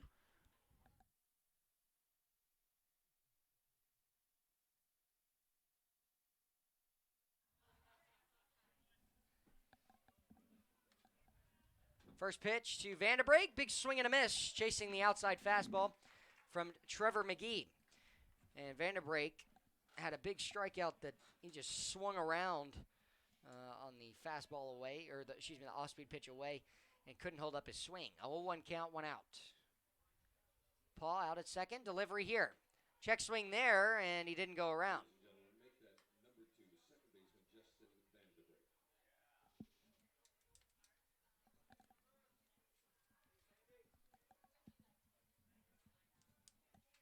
Four hits for the Chinooks, 3 for the Bucs. Currently a tie game. Been a great game, very competitive game so far. The 1-1 count, 1 out. Delivery. And poked foul all the way to the backstop. It'll send Cole Tate over to retrieve it. Tate brought in the only run on the RBI sac fly to right field. And he'll throw that pitch, throw the foul ball Back to the dugout for the Chinooks. Over to Chris Beck. Right-hander warming in the bullpen, Corbin Barker. 1-2 count, 1 out. McGee's next pitch. Big swing and a miss. Vanderbrake will go down for a second time on the strikeout, and Cole Tate will be up next. Chinooks trying to strand the leadoff walk. Keep him out at second base here with Cole Tate up next. Now coming to the plate for the Bucs, number 7, the designated hitter. Blake Paul does not necessarily run well. He has scored 13 runs this season, though. Gets on base frequently. And tied for the second most at-bats on the team with 75. Pokes one up and out of play on the right side.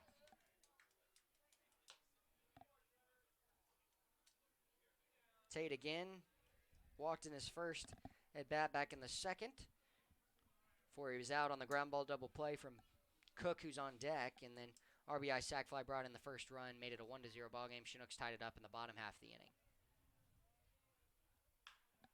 And going to slice one foul there. 0-2 count, 2 outs. Well, you want to ride McGee as long as you can. Patty McCormick out to give some baseballs to the home plate umpire, Brad Polk. But, you know, maybe you take McGee into the 7th, but you got to get him through here the 6th. Still an 0-2 count, 2 outs, way ahead. Looking for a big strikeout here against Cole Tate, the Georgia Bulldog. Does not choke up on the bat. The delivery pokes that one foul, and on the outside part of the plate will force another pitch. Wind slightly blowing to right field.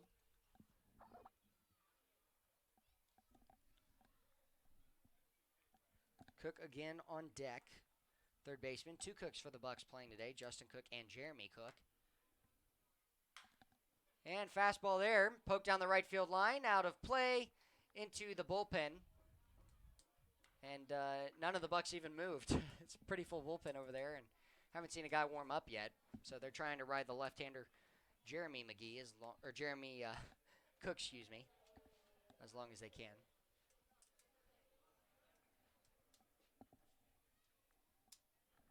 Paul still out at second after moving up on the ground ball to third base from Sullivan. Payoff pitch. Low and away, ball 1. We had to figure that it was only a matter of time before Trevor McGee was going to try and spoil the pitch against Cole Tate, but he did a good job fouling off a few pitches there. He's trying to put something in play here.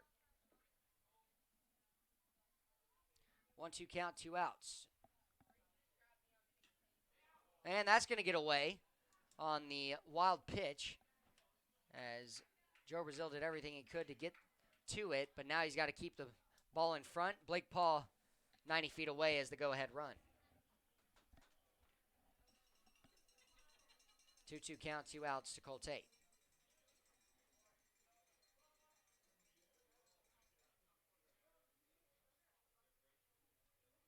McGee coming set. Will step off and reset with himself.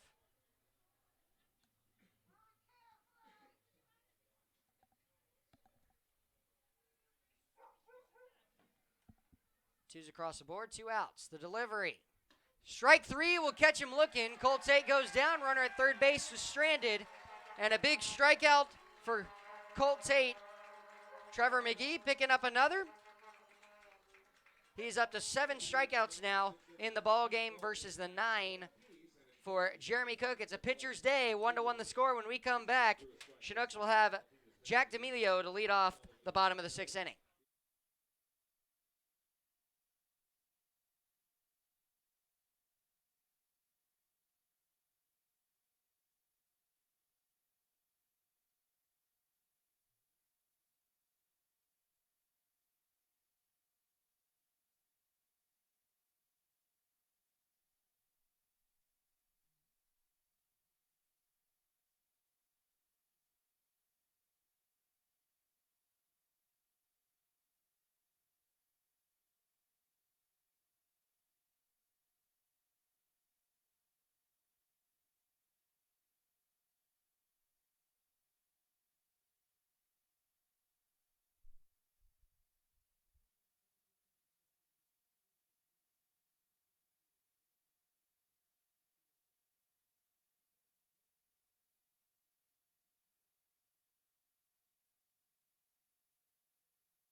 Jack D'Amelio to lead off, 1 for 2 today. Strikeout looking in the fourth, and a single first hit of the day in the second. 1-1 the score. Chinooks trying to push ahead in this inning. Right-hander warming up in the bullpen for the Bucs. That pitcher is Chase Keaton, the freshman out of the University of Oregon. Go Ducks. 0-1 count. And the dirt scooped up behind the plate by Cherney.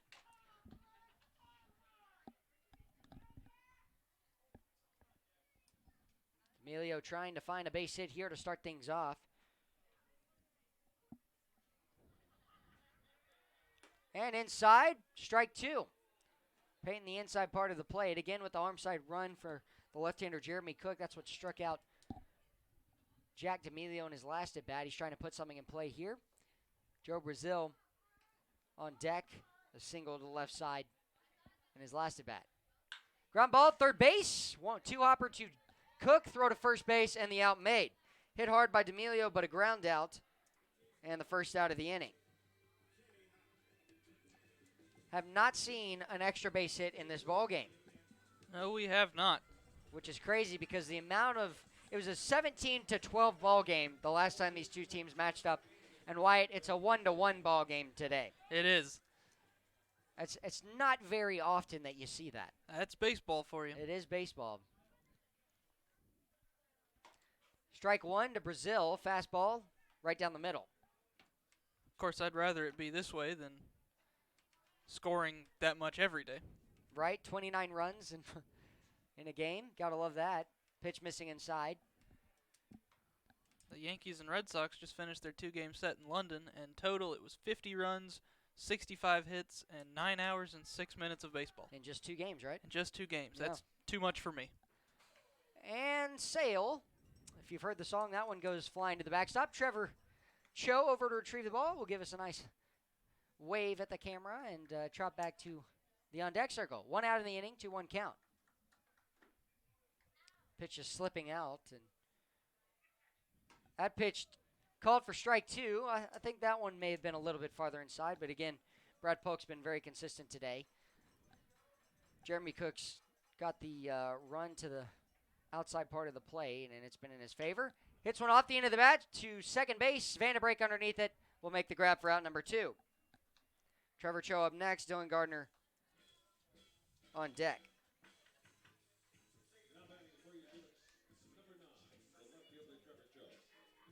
You know, Josh, I'm looking at the radar here, and there's not a cloud here to Kodiak. So this is all that you see on your screen is just wildfire smoke, and that's amazing. All to the me. way from Kenai too. First pitch is strike 1, lower third to Trevor Cho. Cho today a single in his first at bat, and then the RBI walk that has made it the 1-1 ball game. He walked back in the fourth. Both runs scored in the fourth inning. No team has scored since. Good off speed as Cho swings over it. It'll be an 0-2 count, 2 outs. Cho 5 hits this season, 28 at bats. Pops it up to right field. Coming in a long way, Blake Paw will call off Vanderbrake, make the grab. 3 up, 3 down go the Chinooks, and we'll see the defense coming back out for the Chinooks. Will it be Trevor McGee or Corbin Barker? We'll let you know when we come back.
Here in the 7th inning, Corbin Barker will come in relief for Trevor McGee.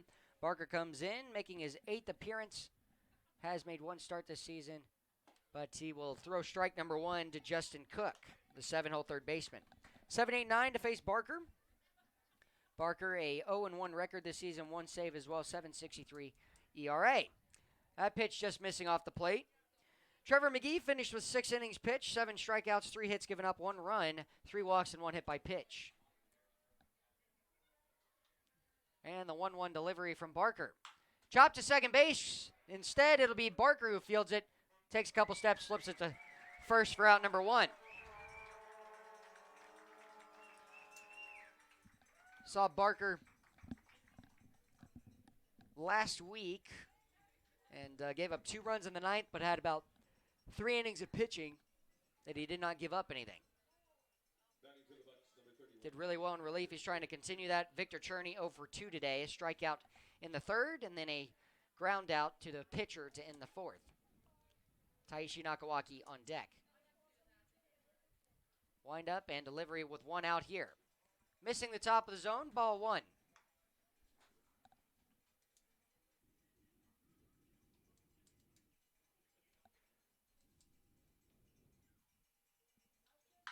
Hit off the end of the bat, shallow center field. Jess Davis coming in. It's going to fall in front of him. So that'll be a base hit for Victor Cherney off the end of the bat. Sometimes you get those, and brings up Taishi Nakawaki, top of the order on deck with Isaac Barrera. 1 for 3 today, a single in his last at bat.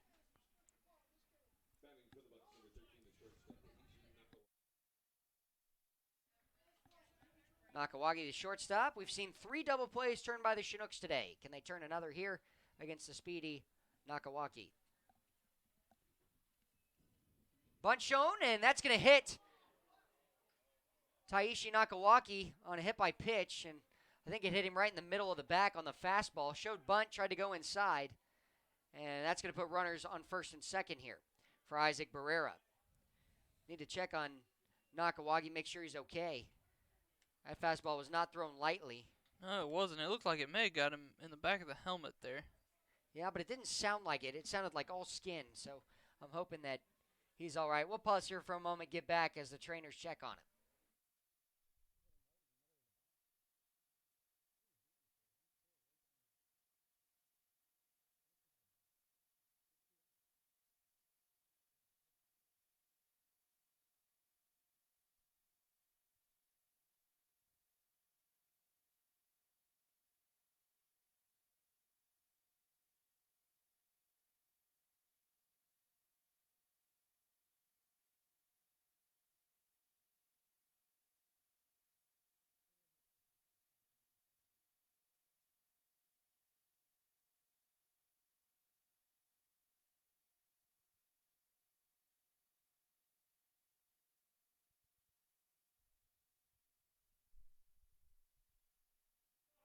Well, he is going to stay in the game and tough it out. Runners on first and second here.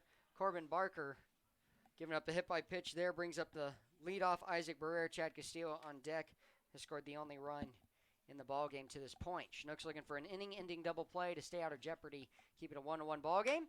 Chop to the second baseman. Mason Corbett Fields throws to first, and that will move both guys up, but make it 2 outs in the inning. First pitch you saw from Barker. So it'll bring up Castillo today, 1 for 3, and has 2 ground ball double plays hit into. Right to the second baseman. At the plate for the Bucs, number 26, the left fielder, Chad Castillo.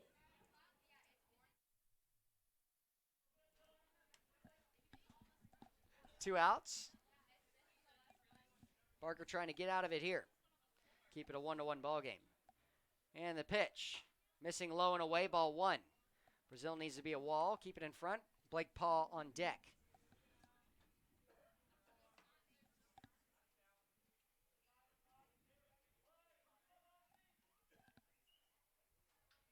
Barker will come set and deliver the 1-0. Hit hard. That's going to be an extra base hit. 2 runs are going to come in to score. And it's going to be cut off by Brandon Cody for the 2-run single. And so the Chinooks are down 3-1 now.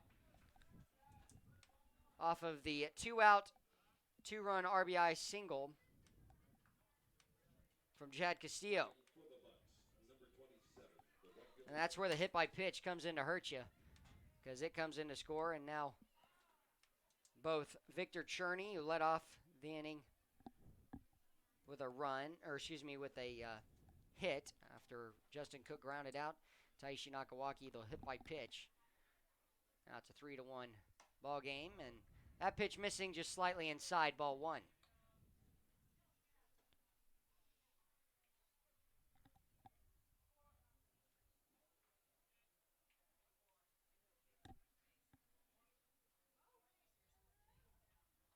One 0 count, 2 outs.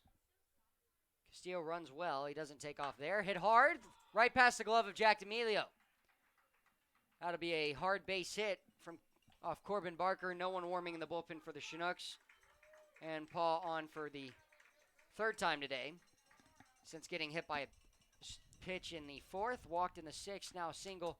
Chris Beck coming out for a visit. We'll be back in a moment. You're listening to Chinooks Baseball.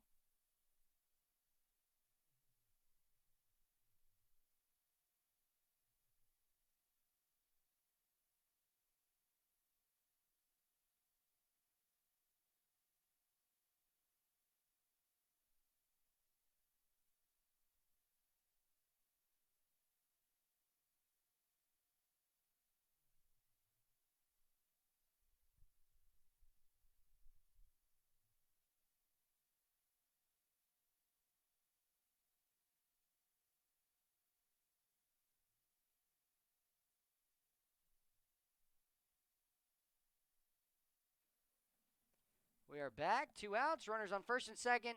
Ball one taken from Ryan Sullivan. 2 runs given up in the inning with 2 outs. The 2-run single from Chad Castillo brought in Victor Cherney and Taishi Nakawaki. Cherney the single with 1 out in the inning. Nakawaki the hit by pitch to the middle of the back. Got to get one more out here. Cannot give up any more runs. Pitch just missing low, and I think that's one that Brad Polk just missed. It was not where Corbin Barker was trying to throw it, but all the same, it was right down the middle. Only way it misses is low. 2-0 count, 2 outs to Sullivan.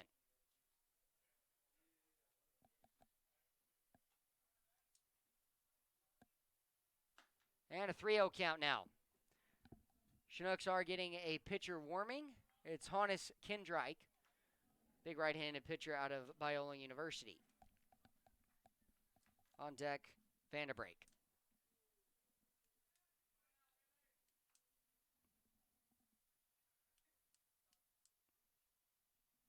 Big swing and a miss. Sullivan swinging through the inside pitch, and it works at 3-1.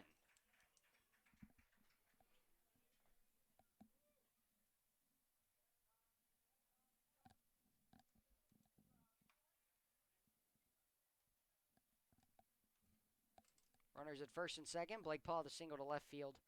Chad Castillo the single to right center. Ought to be a walk. Loads the bases. So it'll bring up Justin Vanderbrake. Reached base once today from the error from the shortstop Dylan Gardner, then 2 strikeouts in his last 2 at-bats. But he's not facing McGee here. He's facing off against Corbin Barker first time today.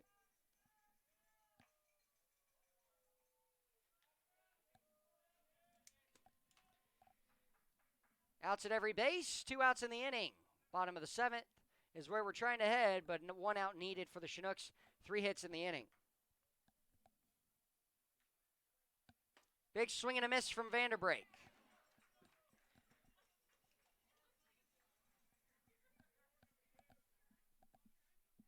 We will likely see Keaton Chase, right-hander, who's warming up in the bullpen for the Bucs. We'll see him probably in the bottom of the 7th.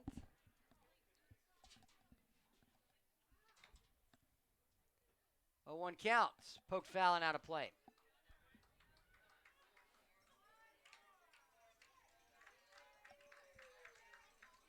On deck, Cole Tate.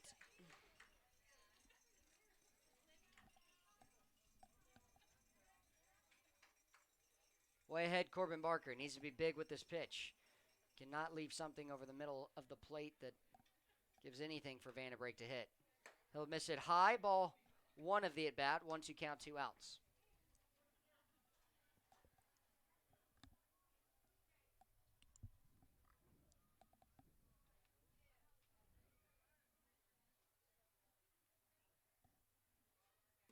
Big swing and a miss. Vanderbrake down for a third time today and very upset with himself. Chinooks give up 2 in the inning off of 3 hits, a walk, and a hit by pitch. When we come back, Chinooks will try and tie things back up. It's 3-1. Keaton Chase coming in to pitch in relief for Jeremy Cook.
Dylan Gardner will lead off the inning here facing off against Keaton Chase.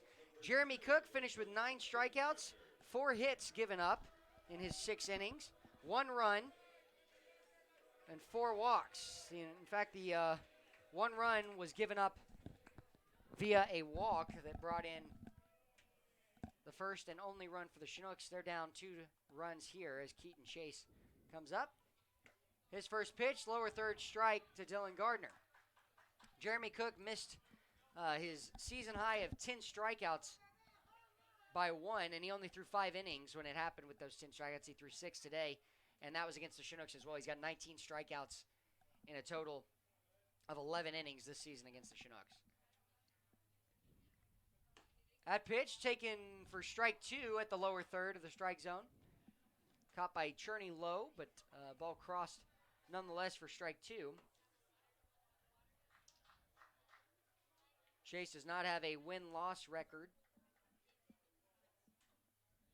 Hit hard and fouled out of play. Unfortunately for Cook, he will not get the win if the Bucs are able to pull this out. Right-hander is tossing because of the fact that in this inning when it started, the person who came in is Keaton Chase. He was still in the game, though. He hadn't come out until Keaton came in, until this inning. Oh, maybe you're right. This bottom half. Maybe I stand corrected. Curveball way out and upstairs.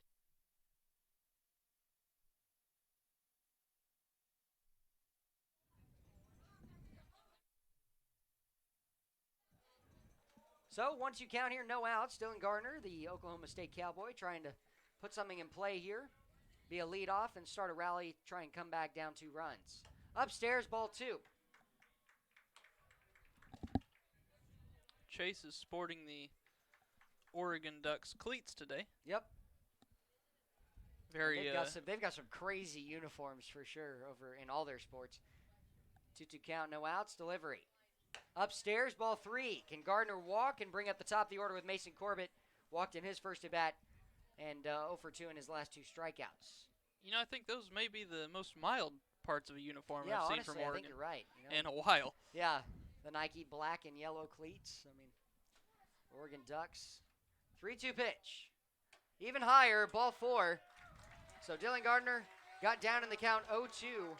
Worked 4 straight pitches, didn't have to take the bat off his shoulder after fouling off only 1 pitch. And Mason Corbett will be up next. First time that Garner has been on today. Right-hander warming in the bullpen.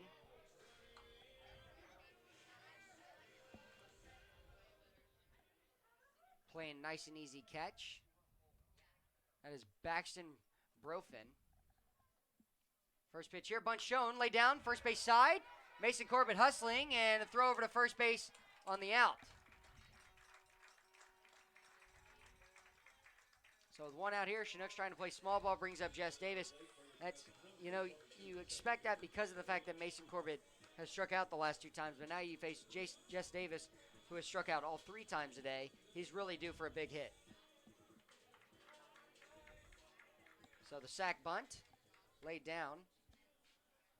Jess is capable of hitting balls hard, too. For sure, and he'd like to, you know, we saw him with a triple the other day. He can fly around the bases. It's a good time to hit one here. And the pitch missing upstairs, ball 1. Chase Keaton has given up 3 earned runs. Of the 3 runs he's given up, 5 hits, 3rd lowest earned run average, 2.7 ERA.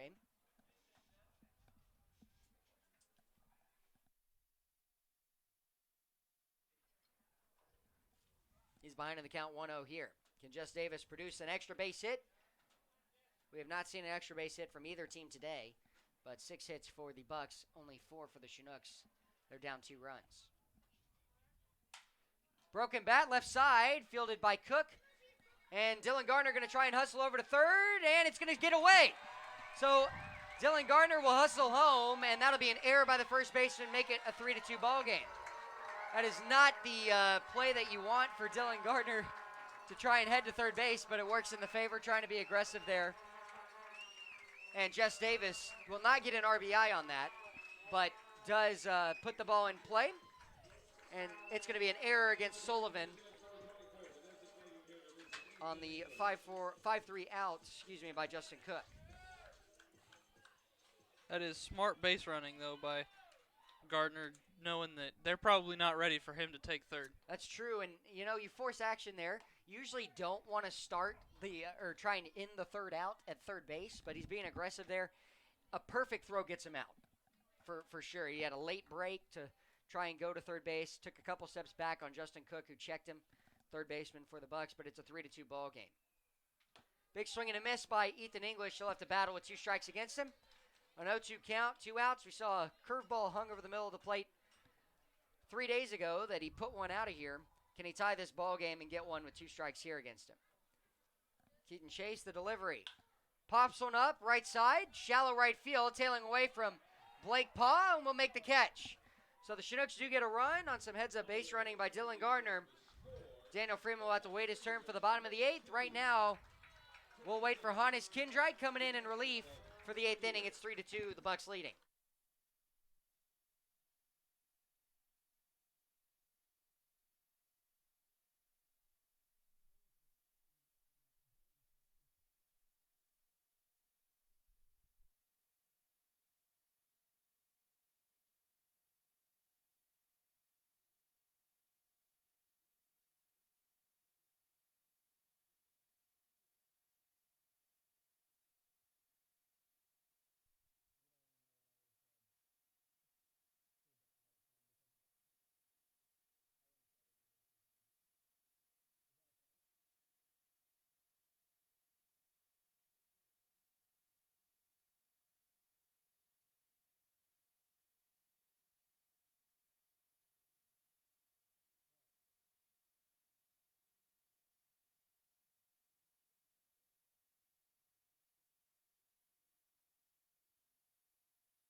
Chinooks do get a run last inning. It's 3-2. They've cut the lead to 1. It's the Bucs still leading by a run. Hannes Kendrike in to relieve Corbin Barker. First pitch upstairs to Cole Tate.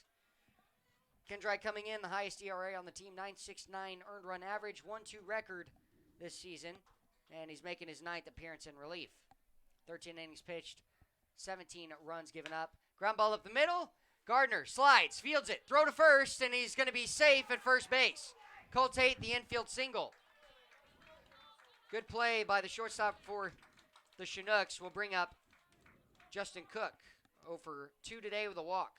There aren't a lot of shortstops that could make that play close. Yeah, it was a rollover ground ball to the shortstop right up the middle. Perfectly placed past Hannes Kendrike. And you know, just a tough play, double play in order, and Justin Cook has it into it twice. Will he be bunting here? He's not laying one down, and he takes strike 1.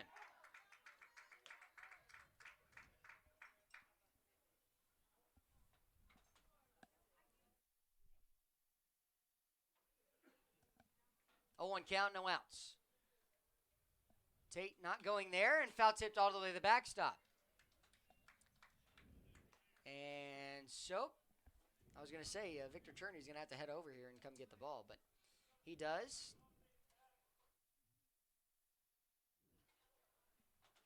Payoff pitch here. Cole Tate staying put at first, and popped up and out of play on the right side. Tried to go fastball up. Cook off of Kendrike has a bases-loaded, game-winning double that cleared the bases. Pickoff attempt, first base sliding in safely, Cole Tate.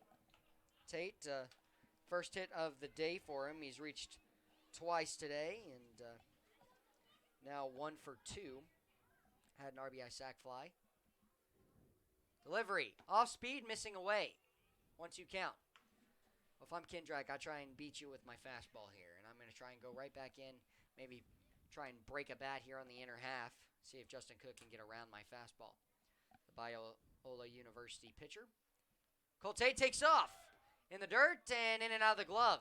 Stolen base granted to Cole Tate. And instead, Kendrike went with the off-speed. Chinooks cannot afford to give up that run they gained back in the 7th. They've got to get some look out here and get some outs and keep Cole Tate on the bases. Cook looking for a big hit. Can Kendrike get a big strikeout? Delivery. Curveball missing up and away. Full count. 3 straight curveballs in a row.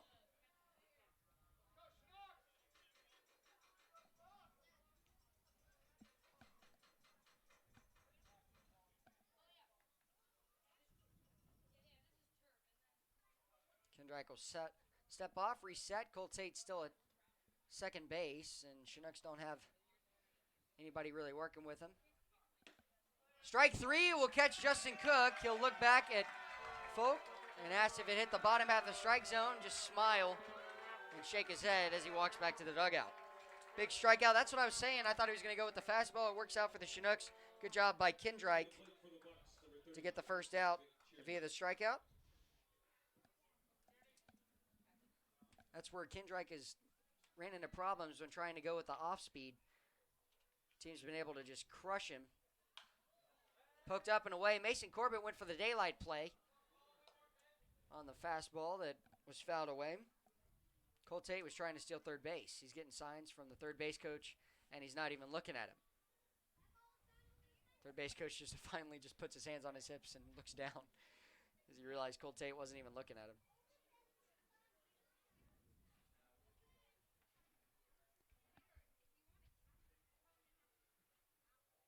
Just going to step off, reset. Every time that Kendrike looks away, Cole Tate gets an extra step and an extra shuffle. Still doing it. And Kendrike, long look, delivery. Curveball, that's going to hit him. And that's what happens when you kind of look back at the guy at second base. And I think Kendrike just lost all composure there, as it's going to bring Dylan Gardner out for a conversation. We'll pause here for a moment.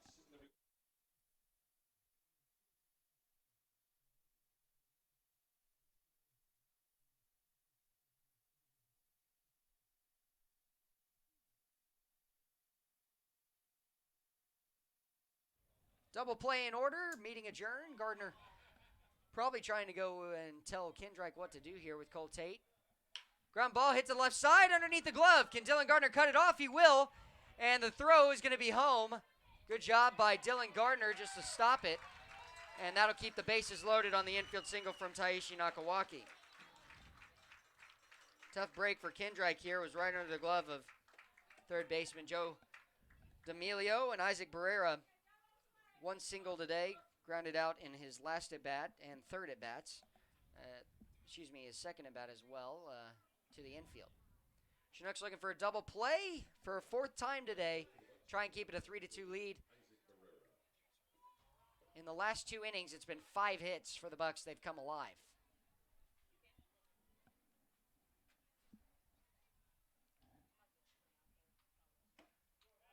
And just missing inside, ball 1. You got to be quick with your double plays here. Time granted. We'll pause again. Pitching coach out. Chris Beck for a conversation with Kendrick.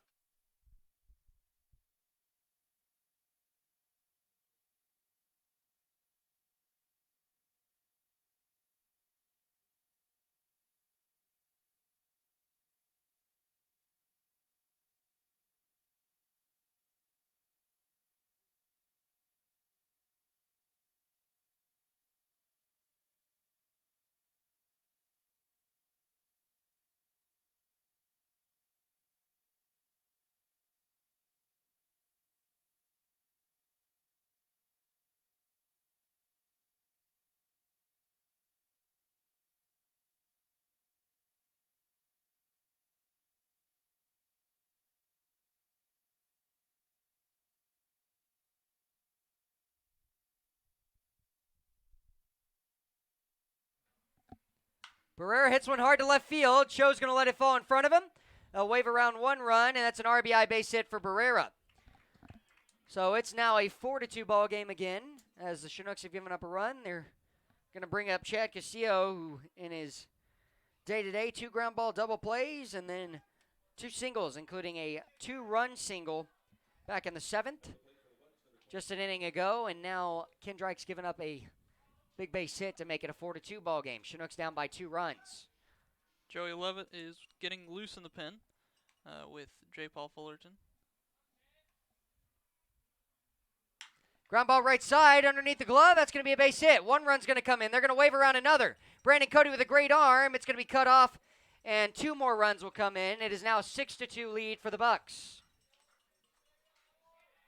So back-to-back times for Chad Castillo. He's got 4 RBIs on the day. As Isaac Barrera moves up to second base.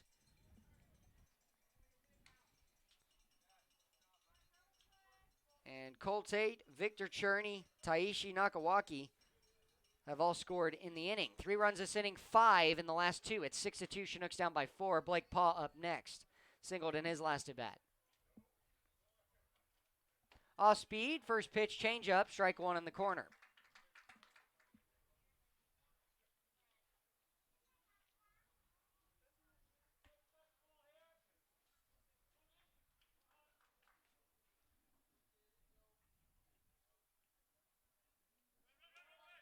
Going to step off, look back at second.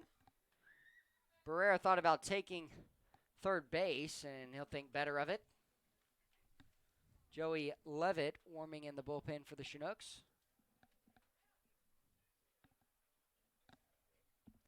Next pitch way outside.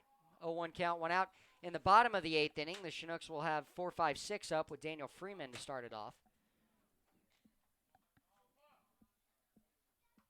1's across the board, 1 out. Kendrick, a check of second base. And the delivery. Ground ball third base. Can it be a double play? D'Amelio steps on third, the throw to first. Double play, 4th time for the Chinooks today. But 3 runs given up. And it is now 6-2. Chinooks trailing by 4 when we come back. Daniel Freeman to lead off.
Chinooks unfortunately give up 3 runs last inning, 5 in the last 2, and Kendright giving up 3 coming in. First pitch here to Daniel Freeman. Chinooks trying to get a few runs back in this inning. They've got 6 outs left to try and put 4 up. Daniel Freeman taking ball 1, skipped in the dirt. 10 hits now for the Bucs. Big swing and a miss, just swung over by Freeman. Brandon Cody on deck awaiting.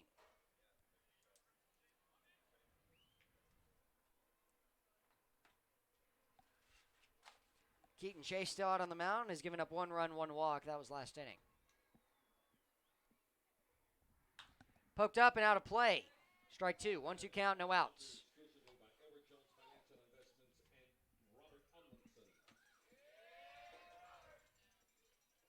Freeman, Cody, Jack D'Amelio, 3 batters up to face Keaton Chase in this inning. They're all right-handed. Off the end of the bat, shallow left field. Coming in, the left fielder has a long run, and he's going to make a sliding catch for out number 1, the out made by Chad Castillo. Had to really get on his horse. Daniel Freeman has had 2 like that. He's reached once today on the infield, one like that where he got jammed. Just unable to straighten it out.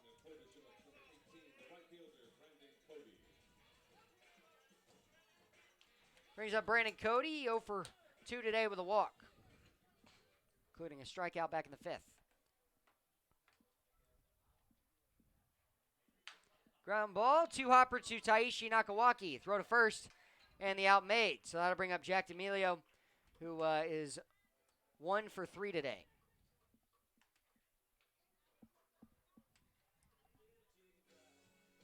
Cody just pulling the pitch to the shortstop. Caught it a little off the end from the right-hander, Keaton Chase. D'Amelio singled in his first at-bat, got the first hit for the Chinooks. Wyatt, in a moment, can you give us that update on the score for the Oilers versus the Pilots down in Kenai? Yes, I can. And first pitch taken for D'Amelio, strike 1 on the corner.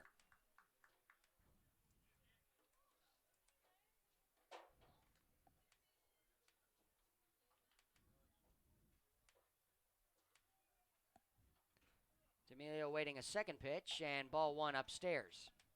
Here's the update for you. The Pilots are leading the Oilers down in Kenai. 3-2 in the top of the 8th, so that game is about to wrap up as well. Well, the Chinooks wanting for the Oilers to lose as many as they can. They're fighting for 4th place between the 2 right now. And poke foul and out of play. Big swing from D'Amelio. Was trying to just crush one down the left field line. And Chinooks haven't had an extra base hit today. Right-hander is warming in the bullpen. That is Robert Hamby, 6'6" sophomore at Winthrop University, who the Chinooks scored a run off of the other day. Upstairs, taken by Jack D'Amelio, a 2-2 count.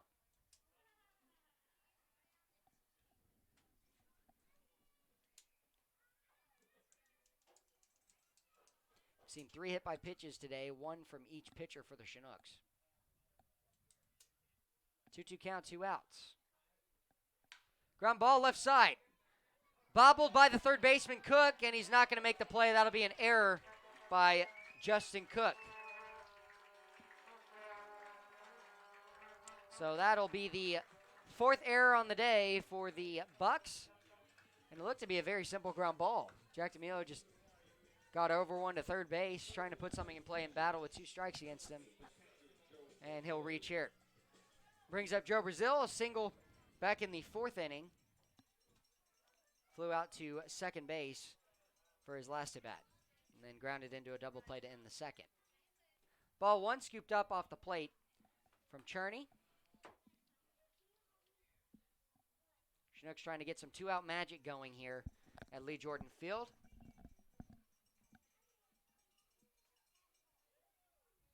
Good take by Brazil. Chinook schedule as follows for the week. It's at Palmer against the Matsu Miners tomorrow. The Pilots back-to-back days in Anchorage on Tuesday and Wednesday. And then the Bucs for 3 games, Friday and 2 on Saturday. Big swing and a miss, 2-1 count, 2 outs. Well, Brazil's still looking for his first home run this season out of Mendocino College. So if he can get one here, he cuts the lead in half going into the 9th inning. Maybe Trevor Cho can continue a good day for the Chinooks. 2-1 count, 2 outs. D'Amelio at first off of the error. Chop to the third base side foul. Right to John Groth. Makes a good 2-hop play. Throws it back to the third base dugout. And we may see Joey Levitt come in. Him and I, as well as Brandon Cody, rocking the stashes. Trying to convince my co-SID, Wyatt Wewell, to shave off the beard and go with the stash as well. But he hasn't seemed to have done that just yet. And a strikeout for Joe Brazil will end the inning. One runner stranded, and Trevor Cho will have to lead us off in the bottom of the 9th. We go 6-2 to the top half of the 9th inning, the final inning. Chinooks trail by 4.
Well, we are back for the 9th inning. It's 6-2. Chinooks trailing by 4 after giving up 5 runs in the last 2 innings. They've also given up a total of 7 hits in the last 5. The last 2 innings as well. First pitch to Sullivan here. Joey Levitt coming in trying to get 3 outs here and leave it up to the Chinooks. Bottom half of the order coming back around with Trevor Cho to lead us off next inning. Or next half of the inning and try and get going again. Big swing and a miss. Sullivan on top of it. Trevor McGee, 6 innings pitched, 1 run given up, recorded 7 strikeouts. Corbin Barker came in, gave up 3 hits and 2 runs in his inning. Hannes Kindreich, 3 runs given up, 4 hits, and a big strikeout for Joey Levitt to start off this 9th inning. Ryan Sullivan, a strikeout for a second time today.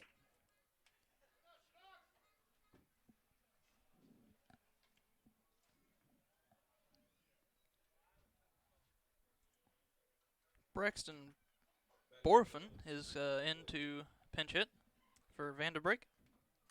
Every player on the team for the Bucs has done one of 2 things. They have either hit into a double play or they have struck out at some point on the day, except for Isaac Barrera, the leadoff guy. Strike, ball 1, missing low, just a little bit low. Right-hander warming in the bullpen. And that is the closer for the Bucs, who we've seen a few times, Colton Rendon. Both him and Robert Hamby, the 2 closers basically that we've seen.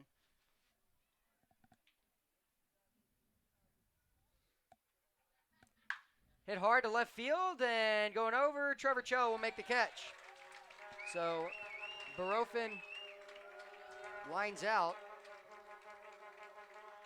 for out number 2.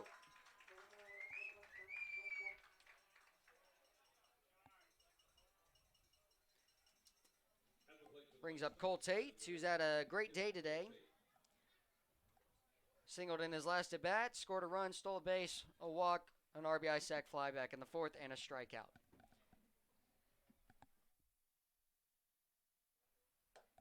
His first pitch misses low, ball 1. Justin Cook on deck, struck out in his last at bat. We will likely see Rendon try and close out this ball game. Chinooks 6-2, down by 4 runs, and not a save opportunity for Rendon, although Rendon has the most saves on the team with 5.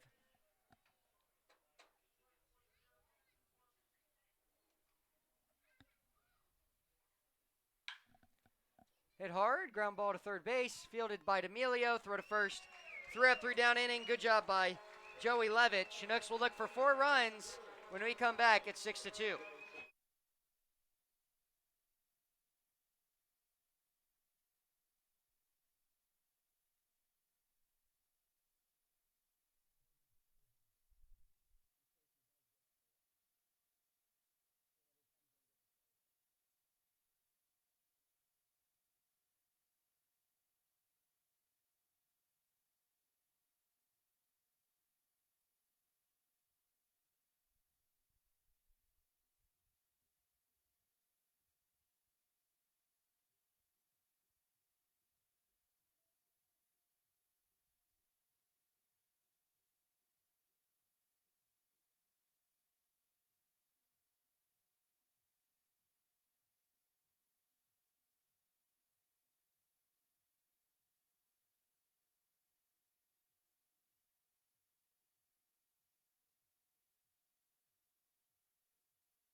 Trevor Cho to lead us off here in the final 3 outs of the ballgame. 6-2. Dylan Gardner up next, and Mason Corbett behind him. Chinooks had a 3 up, 3 down inning behind Joey Levitt defensively, and ball 1 taken off the plate from the pitch from Keaton Chase.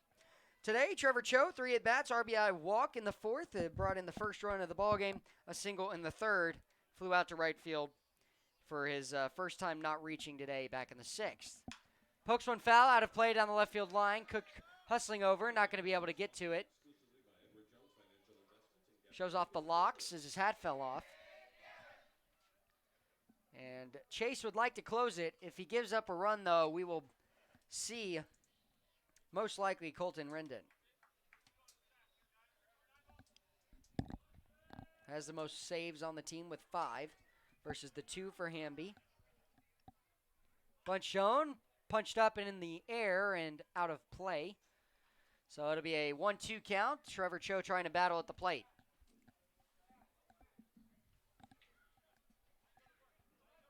Taishi Nakawaki told to move over towards the left side.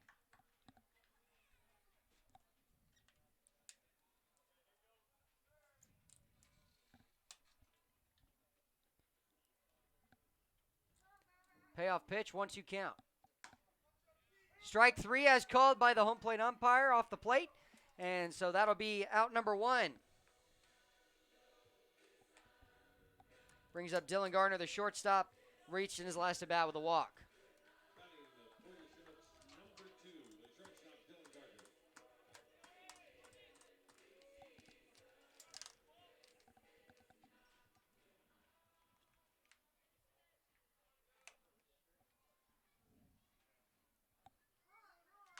Garner swings, pokes one out of play. Mason Corbett, the leadoff on deck. Sack bunt his last at bat. He walked in his first. Struck out twice in the first 2 in there. He'll come back around for a 5th time.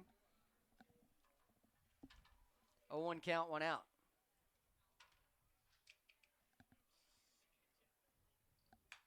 And that's foul tipped right behind home plate, right back at us. Mason Corbett will come over and retrieve the ball.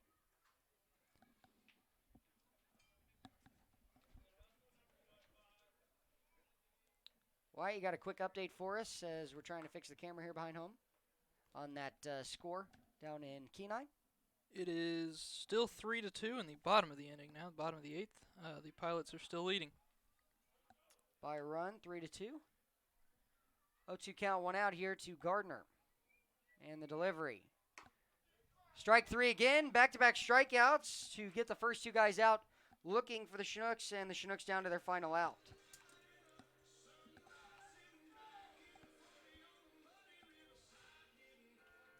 Brings up Mason Corbett.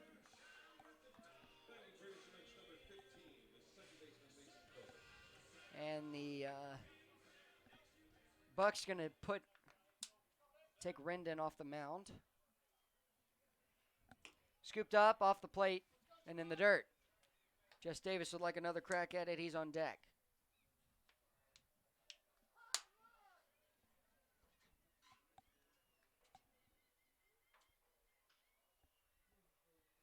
One 0 count, 2 outs. Corbett hits one hard to center and directly at the center fielder. And the 3rd out made. Chinooks dropped this game 6-2. It was a great game for the beginning. It was 1-1. Both teams gave up a run in the 4th. But Jeremy Cook will pick up the win with his 9 strikeouts today.